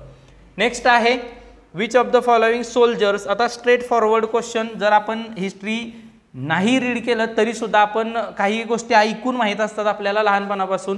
सो त्याच्यावरती हे आन्सर आपल्याला सापडतं. Which of the following soldier was hang to death on 29 March 1857. आपल्याला नॉर्मली एक माहीत असते की 1857चं जे रिबेल झालेलं होतं इट इज ऑल बिकॉज. हे कशामुळे झालेलं होतं it is all because of the Mangal Pandey. Mangal पांडेनं ते काय केलेलं होतं व्हायलन्स आहे तो व्हायलन्स उद्रेक झालेला होता आणि त्या ठिकाणी मंगल पांडे आहे तो व्यक्ती होता. भगतसिंग, राजगुरू, सुखदेव हे 20 सेंचुरीमधले हे काय आहेत तर हे फ्रीडम फायटर आहेत. भगतसिंग, राजगुरू आणि सुखदेव. सो याचं करेक्ट आन्सर आहे 29 मार्च 1857. मंगल पांडेला काय केलेलं होतं हँग टू डेथ केलेलं होतं. भगतसिंग, राजगुरू, सुखदेव यांना 24 मार्च 1931ला काय केलेलं होतं तर फाशी द्यायची ठरलेलं होतं. बट त्यांना एक दिवस अगोदरच 23 मार्च 1931ला त्यांना म्हणजेच फाशी दिलेली होती. सो याचं करेक्ट आन्सर आहे मंगल पांडे. नेक्स्ट आहे 1857 रिबेलवरती क्वेश्चन्स विचारले जातात. आपल्या ज्या नोट्स आपण दिलेल्या आहेत त्याच्यामध्ये या 2 क्वेश्चनची करेक्ट आन्सर दिलेली आहे. सो नेक्स्ट क्वेश्चन आहे were the Mughal emperor Bahadur Shah Zafar and his wife Begum Zinat Mahal sent to prison. यांना प्रिझनमध्ये टाकलेलं होतं आणि हे प्रिझन आहे 1857चं जे 1857चं जे वॉर झालेलं होतं त्या वॉर नंतर जे बहादूर शाह जफर आहे त्याच्या वाईफला रंगून या ठिकाणी पाठवलेलं होतं. रंगून हे काय आहे तर it is a Burma, it is a Myanmar. आत्ताचा जो म्यानमार आहे त्या ठिकाणी त्यांना प्रिझनमध्ये टाकलेलं होतं ब्रिटिश एम्पायरनं. नेक्स्ट जो आहे क्वेश्चन तो कुठला आहे तर नेक्स्ट क्वेश्चन पुन्हा एकदा straight forward. Which of the following book content the ideas of Chanakya. चाणक्याच्या आयडिया कुठल्या बुकमध्ये आहेत. सो चाणक्याचं बुक्स आपल्याला माहीत असणं गरजेचं आहे. चाणक्याचं बुकचं नाव आहे अर्थशास्त्र. सो अर्थशास्त्र is the correct answer of this question. Question number 138. Next question आहे तो म्हणजेच हु क्रिएटेड द सॅक्रिड स्पेस धर्मस्थळ. आता धर्मस्थळ हे आपण माहित आहे. धर्मस्थळ हे बाबा गुरु नानकांनाच म्हणतो. कबीर आहे, तुकाराम आहे, एकनाथ महाराज हे सगळे जे संत आहेत. बट धर्मस्थळ हे प्लेस आहे. धर्मस्थळ हे सॅक्रेड प्लेस आहे. हे कुणी तयार केलं तर हे बाबा गुरु नानक यांनी केलेलं आहे. नेक्स्ट आहे what is the place where river flow in to another. एक रिव्हर आहे त्या एका रिव्हरमध्ये दुसरी रिव्हर फ्लो करते आणि त्या फ्लो करतात त्या अनादर वॉटर बॉडी, त्याला काय म्हटलं जातं? तर ट्रिब्युटरी म्हणजेच काय, तर एक रिव्हर आहे आणि दुसरी रिव्हर त्याला मिळते, ही त्याची ट्रिब्युटरी असते. डेल्टा म्हणजे काय, ज्या ठिकाणी रिव्हर समुद्राला सीला जाऊन मिळते त्याला डेल्टा म्हटलं जातं. बेसिन म्हणजे काय, तर रिव्हरचा एरिया, त्याला बेसिन म्हटलं जातं, और the basin area. So correct option आहे option number 1 river mouth. So 140चा आन्सर आहे आन्सर 1. नेक्स्ट क्वेश्चन आहे तो म्हणजेच who began the campaign against the practice of sati. खूप इम्पॉर्टंट आहे आणि ज्यावेळेला आपण क्लास 8चं NCERTचं पुस्तक बघतो त्याच्यामध्ये आपल्याला विमेन कास्ट अँड रिफॉर्म नावाचा टॉपिक आहे. आपल्या नोट्समध्ये आहे असे हे पॉईंट्स आहेत, आहे असे हे क्वेश्चनचा आन्सर आहे. Who began the campaign against the practice of sati, Raja Ram Mohan Roy हे त्याचं करेक्ट आन्सर आहे. ईश्वरचंद विद्यासागर यांनी विडो रीमॅरेज बद्दल काय केलेलं आहे, तर त्याबद्दल त्यांनी माहिती दिली होती किंवा त्याबद्दल त्यांनी त्याचा पुरस्कार केलेला होता. राम मोहन राय यांनी प्रॅक्टिस ऑफ सतीच्या प्रॅक्टिसवरती काय केलेली होती, बंदी घातलेली होती 1829 मध्ये. नेक्स्ट क्वेश्चन तो म्हणजेच कोणता, आता ज्यावेळेला आपण याचं ॲनालिसिस करतो त्यावेळेला ॲनालिसिस करताना आपल्याला या लोकांच्या बद्दल सुद्धा माहीत असणं गरजेचं आहे. क्लास 8 मध्ये ज्योतिबा फुले यांनी लिहिलेलं बुक आहे गुलामगिरी, याच्याबद्दल आपल्याला माहिती सापडते. श्री नारायण गुरु हे केरळमधले एक गुरु होते ज्यांची इझावा नावाची कास्ट होती. त्यांच्या म्हणण्यानुसार त्यांनी सुद्धा काय केलेलं होतं, इनइक्वॅलिटी किंवा जे त्या काळात असणाऱ्या ज्या परंपरा आहेत, प्रॅक्टिस आहेत, त्याच्यावरती त्यांनी बंदी घातलेली होती. Where the Tata iron steel company situated. परत एकदा क्लास 8 क्वेश्चन, क्लास 8 NCERT मधला जिओग्राफीमध्ये जे टॉपिक आहे त्यातला आहे असा क्वेश्चन आहे की Tata iron and steel company ही कुठं सिच्युएटेड आहे. ही जमशेदपूर या ठिकाणी सिच्युएटेड आहे आणि Jamshedpur is the place is on the, हे कुठल्या रिव्हरच्या साईडला आहे, तर सुवर्णरेखा नावाची रिव्हर आहे तिथं ती लोकेटेड आहे. नेक्स्ट क्वेश्चन आहे when was the English education act introduce. खूप महत्त्वाचा आहे. इंग्लिश एज्युकेशन ॲक्ट हा कधी इंट्रोड्यूस झाला. इंग्लिश एज्युकेशन ॲक्ट हा 1835ला इंट्रोड्यूस झाला. 1835ला हा इंट्रोड्यूस करण्यासाठी त्यावेळेचा असणारा जो गव्हर्नर होता त्याचं नाव गव्हर्नर जनरलचं होतं विल्यम बेंटिक.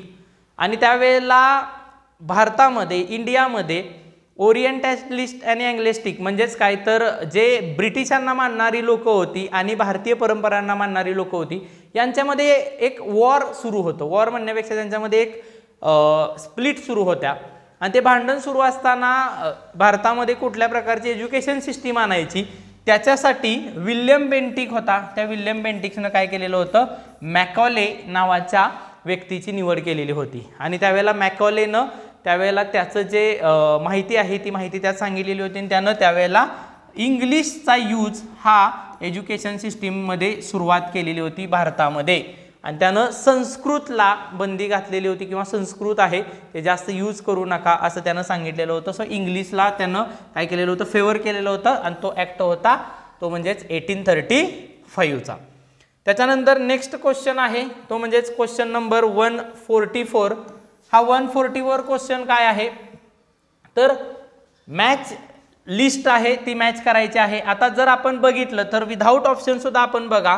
पहिला ऑप्शन आहे तो म्हणजेच काय, तर सूक्त, चॅरिऑट्स, यज्ञ आणि दास.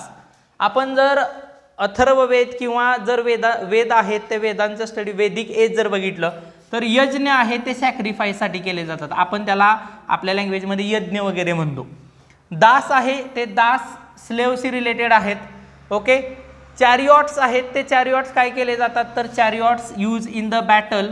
आणि सुक्त आहेत ते सुक्त it is called as a well saids. So option काय आहेत, सो फर्स्टचं ऑप्शन आहे सुक्ताचा ऑप्शन आहे 4, त्याच्यानंतर चॅरिऑट्सचं ऑप्शन आहे 3, यज्ञचं ऑप्शन आहे 2 आणि 1चं ऑप्शन आहे म्हणजेच यज्ञचं ऑप्शन आहे स्लेव. सो 4, 3, 2, 1 हा ऑप्शन्स आपण बघूया. ह्याचा ऑप्शन कुठला आहे 4, 3, 2, 1. So option number 4 is the correct. Next आहे question number 145. Where is Gangri glacier located. Gangri glacier कुठं लोकेटेड आहे? क्लास 7च्या NCERT मध्ये हे ग्लेशियरचं नाव दिलेलं आहे. सो गंगरी ग्लेशियर आहे ही कुठं लोकेटेड आहे? तर ही लडाखमध्ये लोकेटेड आहे. उत्तराखंडमध्ये जी ग्लेशियर आहे त्याचं नाव आहे गंगोत्री, ज्या ठिकाणी गंगा नदीचा उगम झाला असं म्हटलं जातं, आणि ती उत्तराखंडमध्ये आहे. लडाखमध्ये जे आहे त्याचं नाव आहे गंगरी ग्लेशियर. नेक्स्ट जे आहे, नेक्स्ट क्वेश्चन जो आहे क्वेश्चन नंबर 146, तो म्हणजेच कोणता? तर ऑक्स बाऊ लेक आर फाउंड इन. आता ऑक्स बाऊ लेक काय असतो? तर ऑक्स बाऊ लेक आपण जर इमेज बघितली, आपण ही इमेज मुलांना दाखवत असतो स्टडीच्या वेळेला, कारण हे इमेज जर बघितलं तर आपल्या ते पाठ होतं, आपल्या ते लक्षात राहतं. आता या इमेजमध्ये तुम्हाला दिसतंय की इथं एक लेक तयार झालेला दिसतोय. हा लेक आहे म्हणजेच काय होतं बघा, ही रिव्हर आहे, ही रिव्हर अशी त्या ठिकाणी काय होत होती? तर त्या ठिकाणी ती ट्रान्सपोर्ट होत होती. But due to the delta formation किंवा इथं डेल्टा फॉर्मेशन झाल्यामुळं या ठिकाणी काय झालं? तर रिव्हर सरळ ट्रान्सपोर्टेशन झाली, आणि याचा परिणाम काय झाला? या साईडला जे वॉटर आहे ते वॉटर त्या ठिकाणी रिटेन झालं. हे वॉटर इथंच प्लेस झालं. याला ऑक्स काय म्हटलं जातं? It is called as a oxbow lake. So भारतामध्ये असा लेक आहे, उलर लेक असतील. सो असे लेक्स आहेत, हे प्रेझेंट आहेत. इथं तुम्हाला या इमेजमध्ये सुद्धा इथं दिसतंय. So it is a oxbow lake. या ठिकाणी ऑक्स बाऊ लेक तयार झालेले दिसतात या इमेजमध्ये. सो अशा इमेजेस आपण शिकवत असताना हे दाखवत असतो. हा क्वेश्चन कुठला आहे? तर हा क्वेश्चन क्लास 7च्या NCERT मधला आवर चेंजिंग अर्थ नावाचा पॉईंट आहे, टॉपिक आहे. त्याच्यामधले 2 क्वेश्चन्स आपल्याला आहे असे विचारलेले आहेत. यातला हा एक क्वेश्चन आहे ऑक्स बाऊ लेक. नेक्स्ट क्वेश्चन आहे तो म्हणजेच कोणता? तर इथं आपल्याला मॅच द फॉलोइंग आहे, इथं आपल्याला मॅच करायचा आहे. आता हा खूप सिंपल क्वेश्चन आहे, आपण रीड करून सुद्धा याचा आन्सर शोधू शकतो. आता पहिला ऑप्शन आहे बायोटिक. पहिला आहे लिस्ट ए मध्ये बायोटिक. बायोटिक म्हणजे काय? तर लिव्हिंग. याचा ऑप्शन आहे the world's of living organism. The world of living organism. So it is a biotic. याचा आहे ऑप्शन नंबर 4. हायड्रोस्पियर म्हणजे काय? तर hydro means it is related to water. So hydrosphere it is related to water. So याचा आहे option number 1. So river, lake, seas and ocean. Next आहे atmosphere. Atmosphere it is related to thin layer of air. ज्या ठिकाणी air present आहे त्याला atmosphere म्हणलं जातं. So याचा आहे ऑप्शन नंबर 2. आणि lithosphere. Lithosphere means hard top layer of earth. It is also called as a, we also known as a crust. जी हार्ड टॉप लेअर आहे अर्थची त्याला म्हटलं जातं लिथोस्फियर. सो 4, 1, 2 अँड 3 हे त्याचं आन्सर आहे. आपण आन्सरमध्ये बघूया. पहिल्याचं 4 आहे, नंतर 1 आहे, नंतर 2 आहे आणि नंतर 3 आहे. So option number 4 is the correct answer of question number 147. Next question आहे तो आपल्याला इथं दिलेला आहे. Where are mushroom rocks found. मी आत्ताच मगाशी म्हटलं की क्लास 7च्या NCERT मधला हा क्वेश्चन आहे, जे 2 क्वेश्चन विचारलेले होते. Where are the mushroom rocks found. आता मशरूम रॉक्स काय असतात तुम्हाला दाखवलं तरी समजेल. इमेज आपण बघितली तर इमेजमध्ये आपल्याला लगेच समजतं. मशरूम रॉक्स एखादा डेझर्ट एरिया आहे आणि त्या डेझर्ट एरियामध्ये ज्या वेळेला विंड ब्लो करते, हवा वाहत असते, त्यावेळेला विंड ब्लो करत असताना खाली जे रॉक्स असतात त्याचं इरोजन होतं आणि वरती रॉक्स तसाच राहतो. Its shape look like a mushroom. त्याचा शेप आहे तो मशरूम सारखा दिसतो. सो हा मशरूम रॉक आहे, याच्याबद्दल क्वेश्चन होता. Where are mushroom rocks found. याचा आन्सर आहे डेझर्ट. मशरूम रॉक्स हे डेझर्टमध्ये आपल्याला बघायला मिळतात. नेक्स्ट क्वेश्चन आहे which of the following is form by the material carried by glacier. याचं सुद्धा आपण इमेज बघू शकतो. याची इमेज आपल्याला इथं दिलेली आहे. सो इथं बघा ही इमेज आपण बघू शकतो की ग्लेशियर आहे. त्या ग्लेशियर काय तयार करतात. सो ग्लेशियर आपल्याला काय तयार करतात. सो ग्लेशियरनी जे फॉर्मेशन केलेलं असतं याला मोरेन्स म्हटलं जातं. So it is called as अ मोरेन. इथं आपल्याला हे दिसतंय ह्या ठिकाणी हे जे फॉर्मेशन आपल्याला या इमेजमध्ये दिसतात this is called as a moraines. So आपल्याला हे आन्सर लगेच इथं बघायला मिळतं. सो ग्लेशियर जे फॉर्म करतात त्याला मोरेन्स म्हटलं जातं. आणि हा लास्ट क्वेश्चन आहे आपल्या सोशल स्टडी मधला. Which of the following are the key features of the constitution of India. इंडियाच्या कॉन्स्टिट्यूशनचे फीचर्स कोणते कोणते आहेत. त्यातला पहिला फीचर्स आहे फेडरलिझम. इंडियामध्ये फेडरलिझम आहे. Parliamentary form of government. Parliamentary form of government आहे. सेपरेशन ऑफ पॉवर, प्रत्येक ठिकाणी पॉवर सेपरेशन आहे. हायकोर्ट, कोर्ट्स वेगळे आहेत, लेजिस्लेटिव्ह असेंब्ली वेगळी आहे, लोकसभा, राज्यसभा हे सगळे डिफरंट आहेत. सो सेपरेशन ऑफ पॉवर आहेत. आणि आणखी एक आहे सेक्युलरिझम. सो असे कॉन्स्टिट्युशनल फीचर्स आहेत. सो हे सगळेच आपल्याला आन्सर करेक्ट दिसतात, म्हणून याचा आहे आन्सर आहे ते आन्सर आहे ऑप्शन नंबर 4. सो हा जो आपण आता पेपर बघितला, ह्या सगळ्या क्वेश्चनचे आपण काय केलेले आहेत तर आन्सर आणि त्याच्याशी रिलेटेड आपण ॲनालिसिस गोष्टी केलेल्या आहेत.